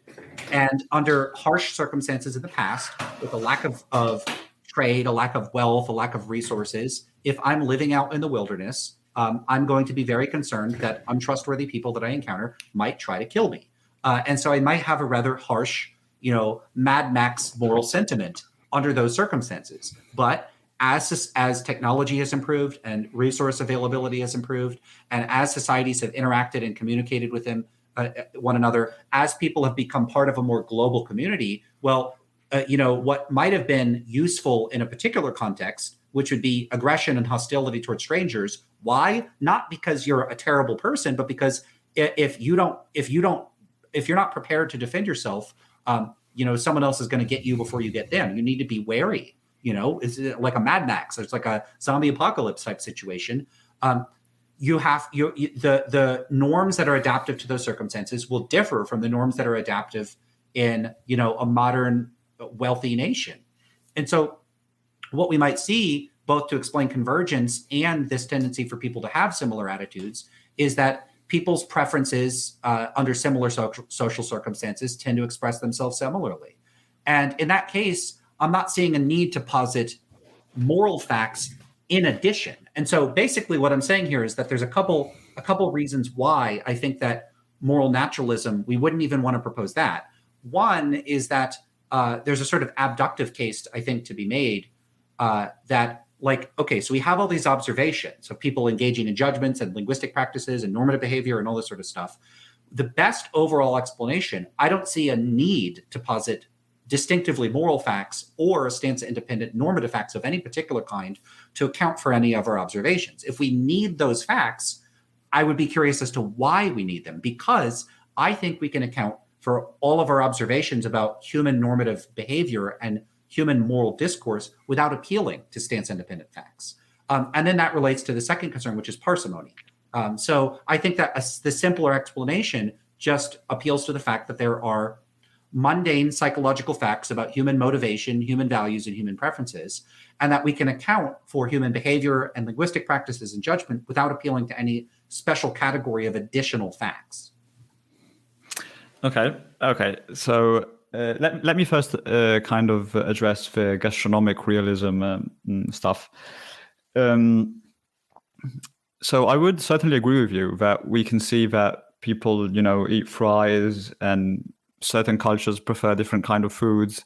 But if I were to observe, humanity as an alien population just looking in, I would certainly see some principles that we kind of all follow, at least at a very not abstract, but at a superior level. I mean, we have some enzymes that digest certain kinds of foods, so we have a kind of unity in what we eat, and the space of possible things we could eat is extremely large with respect to what we do eat. So we could be eating anything. We could be eating rocks, but we have a narrow subspace of things that we eat. And I think that there is also some research that I think, in certain sense, does establish that there is a kind of naturalism even in gastronomic preferences. So, for instance, I think there's been quite a few researchers who have studied genes and connected it to wine preferences, and it seems to be quite well established, actually, that if you have certain genes, you're going to prefer certain wines. And what I think happens in the kind of in the gastronomic space is that there's a lot more of variability than in the moral space. So there's more genetic variability for a number of reasons, but there is this kind of realist naturalism in the gastronomic case too, because in a sense, because so if I know you have these clusters of genes, I'm going to know you're not going to like wine. And I think this is a nice example because it spells out what I mean also with my moral naturalist claim. It's the fact that I know you have these genes, and these genes are intertwined with your preferences and with your goals. So if you have these genes, it's going to be a fact that you're not going to prefer that wine. So you can taste that wine and you can pretend to like it, but you're not going to like it. So it's simply not the case that you're going to want to drink that wine, as it is the case that once you recognize the moral facts, you're simply not going to want to act not in accordance with them. If you can help it, if you're not in a stressful situation, so I'm tempted to see a way in which we can, in fact, kind of compare the gastronomic enterprise with the moral enterprise. Okay. So then you had another point. So what was your other point you had after this gastronomic realism? So it has to do with, I guess you could say that naturalist accounts strike me as explanatorily superfluous. There are no observations about what the world is like that it seems to me that our best scientific models require positing the existence of stance-independent moral facts in order to explain. Okay, so I don't know. So when I look at the history of humanity, of how human populations think they ought to behave, or when they, decide what rules a society is going to behave, I think it is kind of valuable to say maybe there are these unifying principles, and that they kind of emerge in different ways in different cultures, and I don't know. I think there's a tendency in the literature that I've seen, especially moral foundational literature, to try to want to interpolate every data point. So to try to find a function, a moral, to try to find a moral framework that goes through every culture exactly. But I don't think that's the appropriate model for morality or for gastronomic realism. I see, a model that's more stochastic, that can, account for a certain degree of variability between populations and between environments. So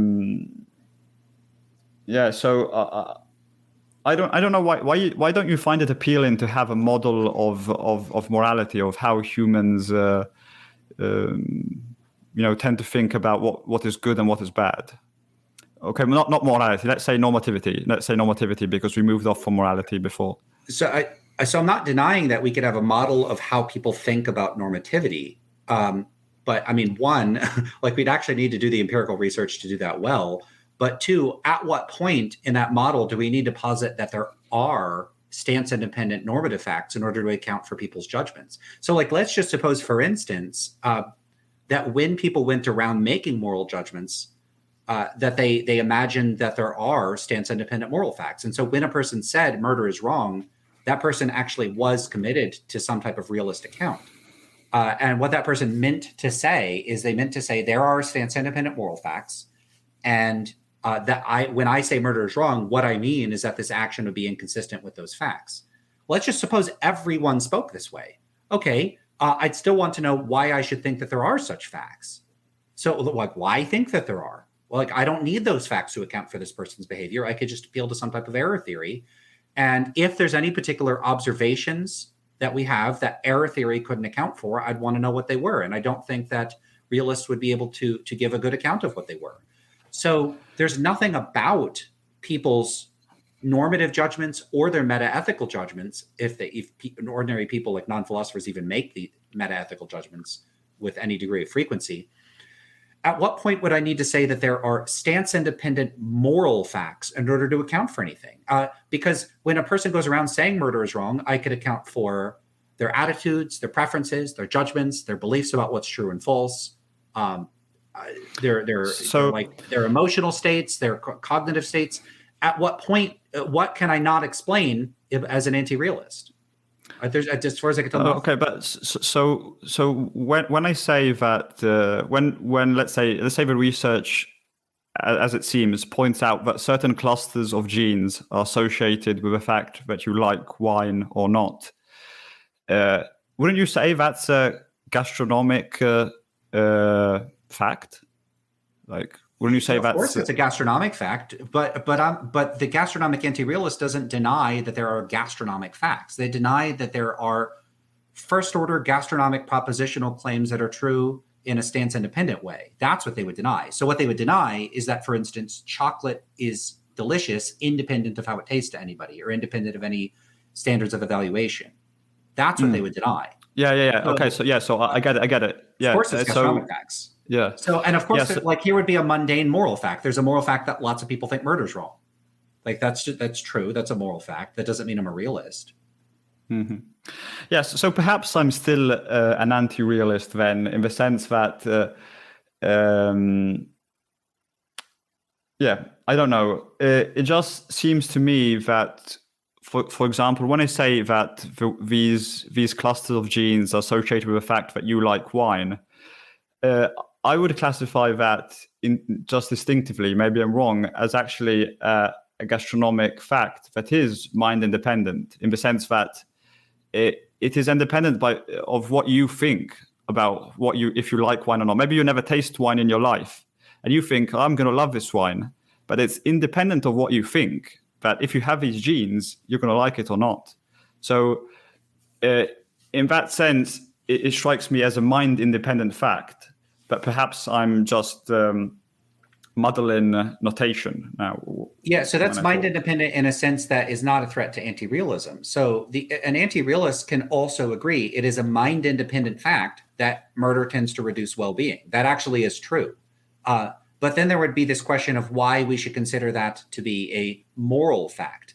And this is why I tend to raise what I call the triviality objection to naturalism.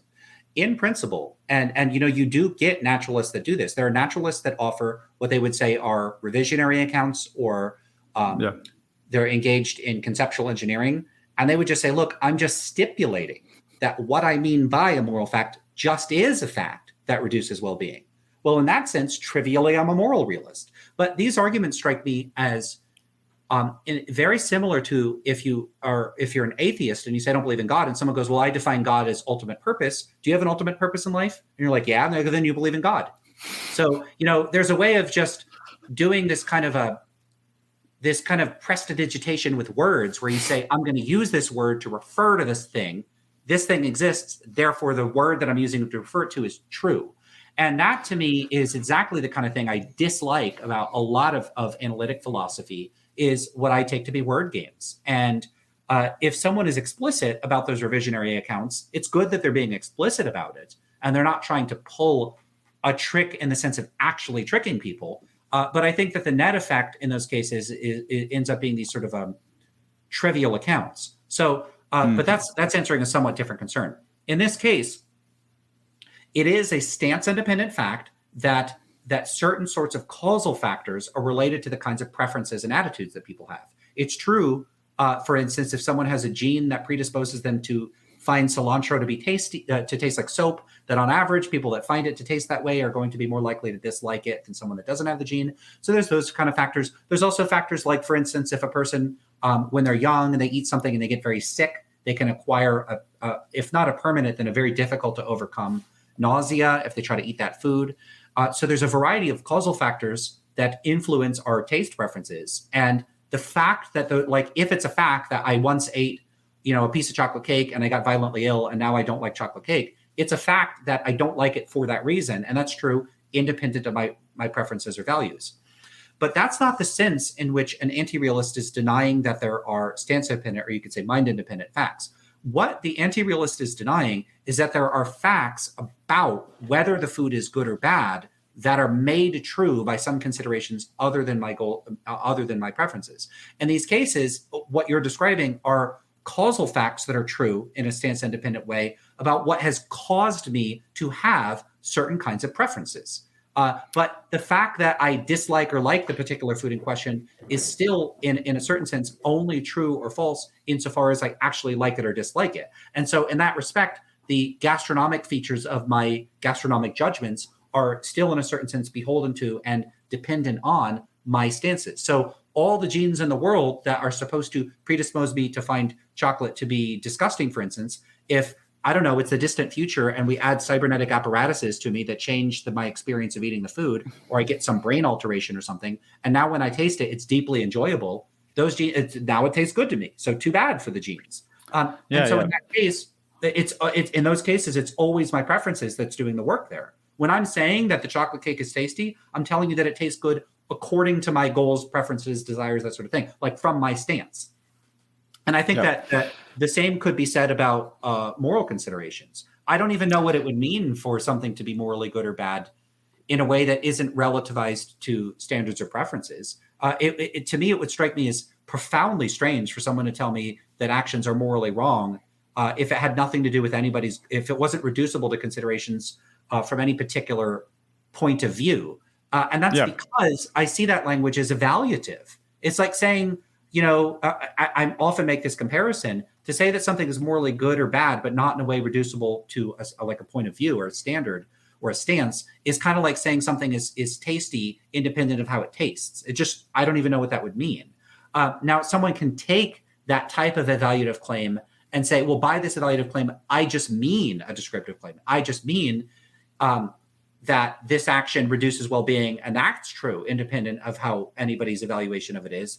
Okay, but the moment you do that, you lose all the normativity and evaluativity out of it. You're just basically converting normative terminology into descriptive terminology, and you're just jettisoning all the stuff that made those statements distinctive in the first place.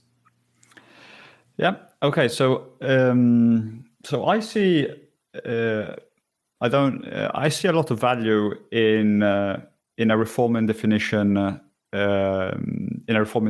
So so I agree with you that it's weird for me too when you say there's a moral fact that is independent of your preferences, goals, and desires. So I don't think that something like that exists. In fact, when I've given my account of what I think the moral facts are, they are deeply intertwined with your goals, preferences, and even the desires. And so I don't think I'm I don't think I'm a classical realist in that sense. I think I'm offering a reforming definition, in fact, and the reason why I think there is some value in talking about, I think this is the appeal of naturalism for a lot of naturalists, is that there seems to be some value in retaining the weightiness of whatever facts you decide your moral naturalism is gonna lie upon. If they are intrinsic to you, they're motivating, and everybody has them. It's kind of real. It's kind of weird. It's kind of weird for me to say, okay, the moral facts don't exist, or let's say the normative facts don't exist. I think a good analogy is perhaps God, in the sense that I'm a God naturalist. I wouldn't say I'm a God anti-realist. I think the best way to explain, I'm an atheist, and so I wouldn't say God doesn't exist. I would rather say, I wouldn't say the definition of God is that God doesn't exist, or there's no definition, or it doesn't exist. I would say God was a natural phenomena that occurred in populations, and that is still occurring in human populations because they needed to explain a natural phenomena. They needed, for some psychological reasons, they needed to invent this entity, and so I would give a naturalist account of God, and I think it's more, explanatory. It seems like. I read somewhere that the job of philosophy, one of the jobs of philosophy, is kind of explain words. It's to make the words, carry more information or be more precise in a sense. And it seems to me that naturalism, like intuitively, it does a better job at saying, okay, yeah, perhaps it's trivial as you say, but it's trivial in a good way, in the sense that it's trivial that it's true. So I just inclined to say, okay, these moral facts are actually natural facts. There's some kind of reforming definition that has to go on to because the current definition of morality is, in my opinion, probably nonsensical in some ways, or has to be adjusted, and we can just go on with naturalism. So if that's the case, then it's no longer clear to me what the disagreement would be between my conception of anti-realism and your conception of realism, because there's two separate questions we could ask here. There's a question of how do we want to talk about what we think the world is like, and what do we think the world is like? And if we both agree on what kinds of stuff is out there, like what our observations are, we agree on what predictions we would make, even if we would characterize them differently. What it ends up looking like is that we want to speak slightly different languages, So it's like we both agree, like we could both be looking at an elephant, and I want to call it an elephant, or let's say you want to call it an elephant. So I'll make myself the silly one here. I want to call it a flubbity bubbity, right? I want to call it something else. Okay. Yeah, I make it whatever silly name I want, right? So we then ask, okay, well, what things do we think there are in the world? And this is like the world where there's just an elephant. Well, we could describe the elephant. We could say it's gray. We could say it has big ears. We could say it has like a prehensile nose. It has 4 legs.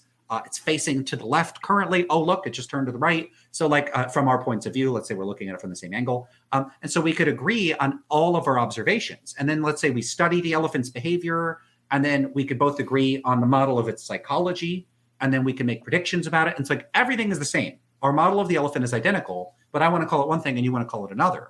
And then we could argue about whose kind of like elephantese, like elephant discourse is more useful. Okay, more useful for what? Relative to what standard? If we're going to have a discussion about which discourse, whether the realist or the anti-realist discourse like should be favored, we're asking what strikes me as a practical or a pragmatic question about what would be more useful or not. And then there's the question of like, what normative standard are we using to evaluate that? And in that case, for me, that would reduce to my goals and interests. And so I would be perfectly happy to adopt realist sounding discourse and to go around saying that there are moral facts if I thought that were more useful in a certain sense. But for me, truth and use are in a certain sense going to collapse into and converge on one another. And part of what I'm rejecting, and rejecting that moral realism is true, is also rejecting that speaking and thinking as though it were true is useful. Now, I am sensitive to empirical considerations about whether it would be more useful to speak in realist terms. I don't think that it would be. But I get one thing I don't want to lose sight of here is that there's a difference in a disagreement about what kinds of things are in the world, what populates our ontology, and a disagreement over how we want to characterize that ontology. And part of what I'm concerned with, just to finish this thought, is that it sounds like you're willing to pivot to, or maybe this is a reflection of what your position already was, that you're suggesting that we're not even disagreeing on the observations and predictions, we're just disagreeing on the best way to talk about them. Yeah. I think ontologically we don't disagree. Perhaps this was a problem. Perhaps I made a mistake when I was explaining my position. My position is laid out in a document where I argue for a reforming definition of morality because, I'm not 100% sure that we are in agreement ontologically, but I think so in the sense that there's no other, moral facts floating around anywhere, at least in that sense. But I want to ask you a question. So would you say that you're a normative naturalist? Would you call yourself a normative naturalist? No, I wouldn't. So I'm a normative anti-realist. So I reject that there are any stance-independent normative facts of any kind, both within and outside of the moral domain. Okay. So I deny that there are stance-independent epistemic facts. I deny stance-independent prudential facts. Just, if it's normative, I don't think that there's stance-independent normative facts. But don't you think there would be some use, since all populations use the word good and bad, and I think they have some words for ought or should, wouldn't it, since the normative naturalist account is trivial, I'm guessing, it's kind of, wouldn't there be some use in retaining, wouldn't there be some use in just retaining the language of normativity? Do you think we should just do away with it? Well, I'm not advocating getting rid of normative language. I'm advocating an anti-realist conception of normative language in which we reject the notion that there are stance-independent normative facts. So basically, I think a lot of that language that when I say we should drop this discourse, the presumption a lot of philosophers might have is that I'm suggesting changes to ordinary language. I'm not suggesting any changes to ordinary language. I'm suggesting that particular types of philosophical disputes be dropped.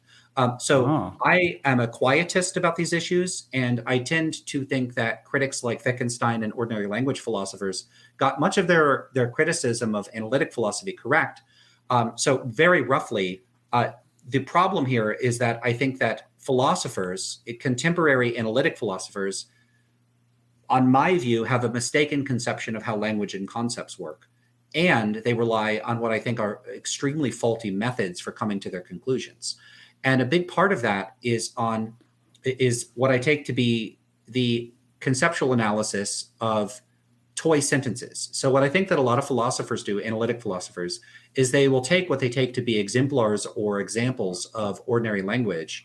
They will take some sentence like murder is wrong and then attempt to analyze the meaning of that sentence outside of its context of usage. However, I endorse a view of language that's more close to what Wittgenstein might endorse and what F.C.S. Schiller, a pragmatist philosopher that's been largely forgotten, would say about language. So I see language as use, and I don't think that words have meanings outside a context of usage. So the slogan I tend to say is that words don't mean things, people mean things. So I see words as tools for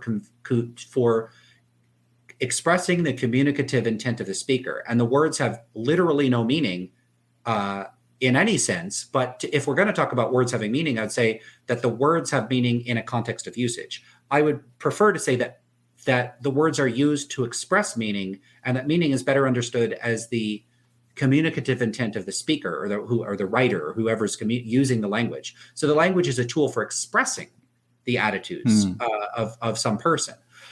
So the problem I have with the way that philosophers analyze, and we could just take moral language as an example, is take a sentence like murder is wrong. Well, I think actual moral claims are moral claims that are made by actual people in actual contexts. But philosophers have historically not analyzed actual moral claims. If they were doing so, they would be doing anthropological work. They'd be like sitting around observing people in the real world making moral claims. They'd be doing psychological work. They'd be doing some type of very empirical approach to linguistics. Maybe they would be doing data scraping of like internet searches or things posted on social media, and they would analyze language in the actual contexts in which it's used. They don't do that, or at least very rarely do they do that. So some people have. And there are experimental philosophers and people that do interdisciplinary work, but for the most part, they'll take some sentence like murder is wrong and say that's a moral sentence.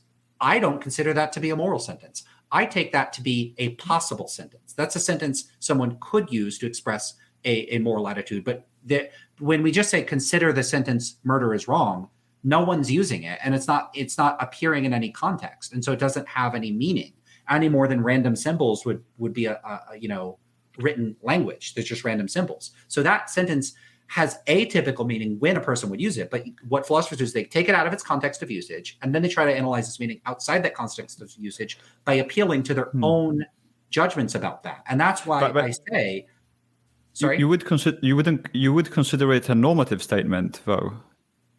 It's so in a certain sense, it's not actually a statement. It's a toy. Well, it depends what you mean. Like we don't have the vocabulary for this. I would say that there are like actual statements and then like hypothetical or possible statements. And I prefer a phrase like toy statement. That's a toy statement. It's a possible statement that speakers of particular linguistic communities could use. And there are going to be stance-independent or objective facts about what like a typical native English speaker in 2023 would mean in most context in which they said murder is wrong, and we're assuming they're not being sarcastic. Oh, murder's wrong, where there's going to be features of the context of usage that would flesh out the pragmatic implicatures of what they're saying. So we're going to set aside elliptical uses or someone saying, according to Joe, murder is wrong. That's not me asserting murder's wrong. That's me quoting someone else. So we're setting aside those kinds of cases where I go, murder's wrong. I say that. That's a moral claim. So murder is wrong. There is a fact of the matter about what a typical person would mean in a particular context when using that word.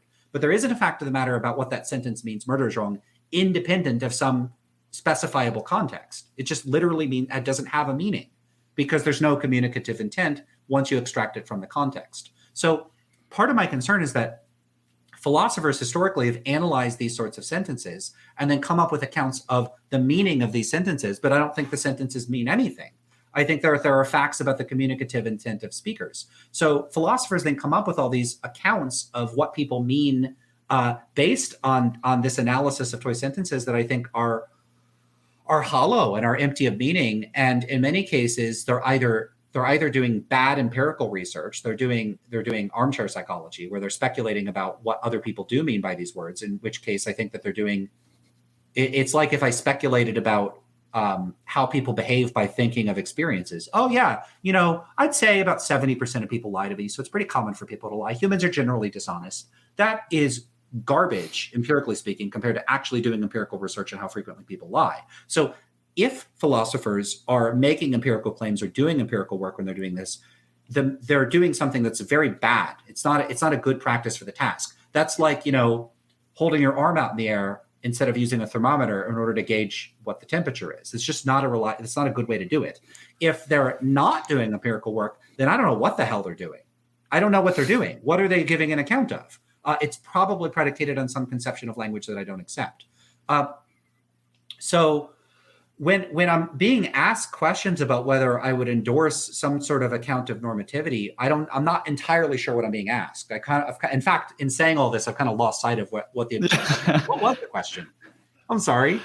I don't know. My question was about if you would. I think my question was if you would consider yourself a normative naturalist.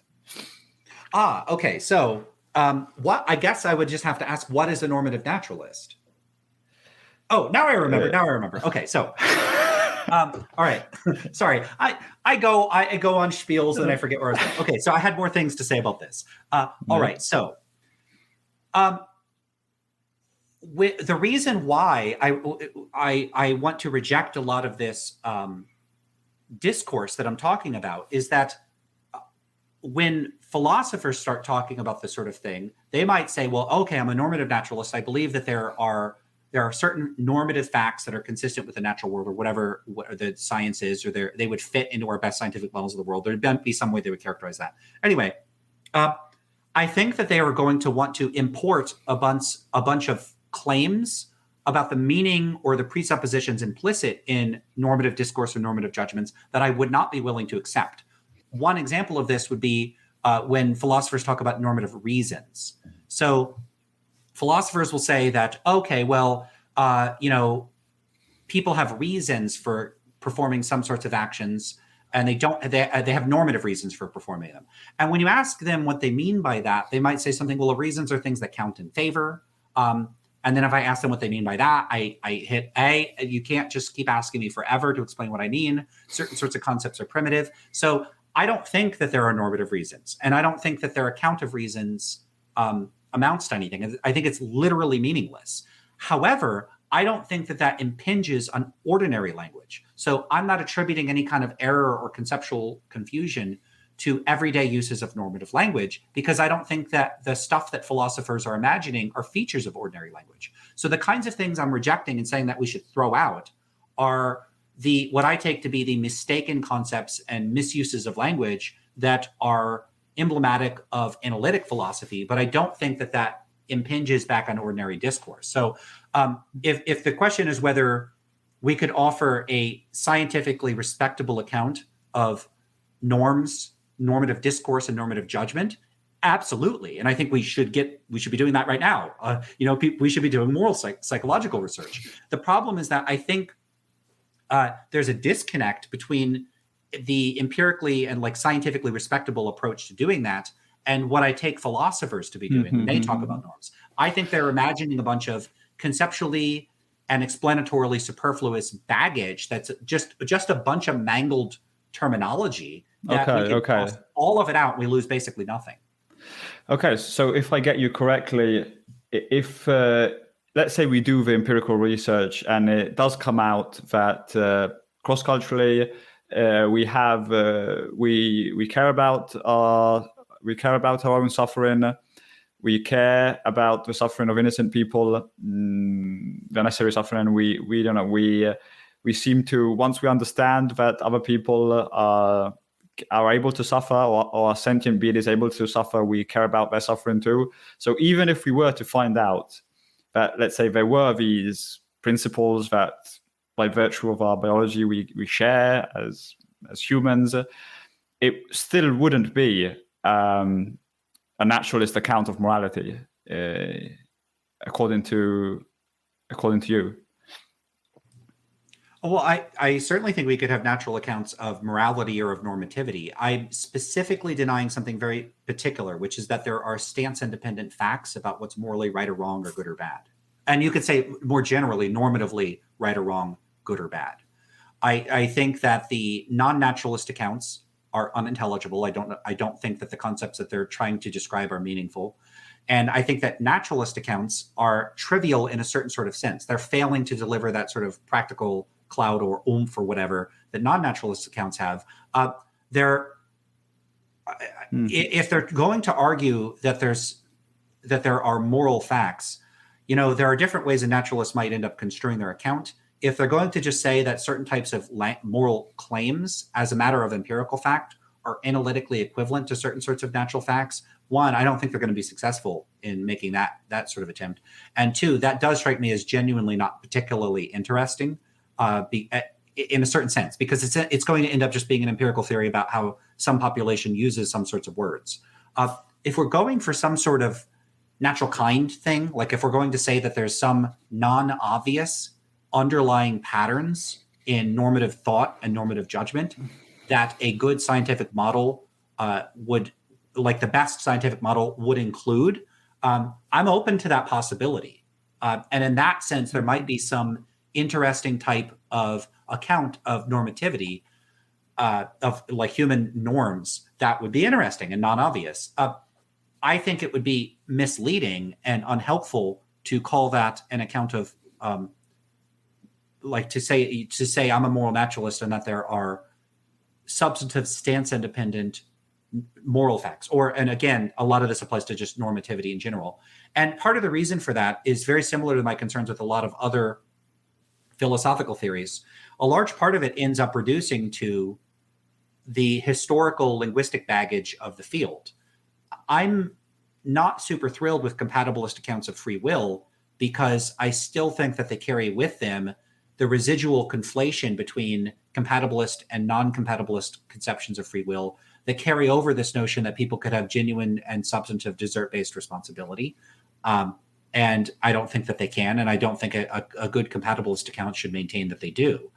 And I would have a similar concern about naturalist accounts of morality, is that if a naturalist is going to go around saying, well, it's a moral fact that we should care about well-being, or sorry, it's a moral fact, how should I word this? Facts about well-being, moral facts are facts about what maximizes well-being. If they say, well, therefore, can they then say, therefore, you should maximize well-being, or it's good to maximize well-being? Well, what do they mean when it's good to maximize well-being? That seems very weird. It sounds like they're saying it maximizes well-being to maximize well-being, or according to the linguistic use, like what we mean by what most people mean when they use the word good, it's consistent with that usage to maximize well-being, or something like that. Like you end up getting. You end up just getting some sort of proposal about, or some account of how people are talking or how people are thinking. Why call that realism at that point? What are you getting out of that to call it realism? I'm not sure what the point is. And why align yourself terminologically with non-naturalists when they're proposing something very strange? To me, it's very similar to if there was a group of people that are like, look, I don't believe that there is a atemporal being that's outside, a being outside of space and time that's omnipotent and all good and all knowing and all powerful that created the universe. I don't believe in one of those, but I do think that life has purpose and meaning. And so I'm going to call purpose and meaning God, or let's say love, to pick something even more trivial. I think love exists and I want to call that God. And so I believe in God. I'm not an atheist because I think love exists. And I see moral naturalist accounts not quite as silly as that, because that's like obviously silly. And I don't think naturalism is obviously silly in that way. But I see it as well, it's not silly. I see it as not helpful for largely the same kinds of reasons. It's just that the gap between that and love compared to like an omnipotent being outside of space and time is bigger. Yeah. So thank you, Lance. That was very interesting. I'm going to have to think about what you just said. Because it was quite dense at times, in the sense, not that it was dense, in the sense that it was incomprehensible, but there was a lot of concepts that need to be thought about for a while. Let's see, but I found that quite interesting. I don't know if I have any reply to what you just said, because I would really have to think about the details, and I'm not sure I ever thought about this. This linguistic stuff deeply. So I wouldn't want to say any nonsense right now. Yeah, keep in mind, a lot of that is me sort of internalizing a sort of set of objections to views that may have little or nothing to do with your views. So that's not even an objection to anything that you've said. And in many respects, I think that to the naturalistically inclined to myself, we're kind of I would say in certain respects methodologically inclined towards a similar approach to a lot of these issues. So, in that respect, I think we're both on the same page that there's very serious problems with non-naturalist realism. So I think we probably agree on that. Yeah. Would that not be the case? Yeah. I mean, it seems like that's been a running theme here. So I'm not seeing lots of points of like really like serious, like, but that tends to really happen when I argue with realists, non-naturalist realists, and I rarely talk to naturalists as much. So one thing I really want to thank you for is just reminding me that I have not done enough reading on Gray's model and some of these other models in moral psychology that I really need to dig in and have a look at what they have to say, because a lot of that is probably really interesting stuff. Yeah, but I don't think it's a conclusive evidence at all of my account of morality. It's just, in my view, connected in a way. No, I mean, yeah. Thank you for saying so much. No, I would thank you. I really enjoyed this conversation. It was great. I enjoy your work, as I already said in the introduction. So I was really happy. I'm happy that I gave you an account that wasn't as crazy as the non-naturalist tend to give you. So yeah, this was very nice.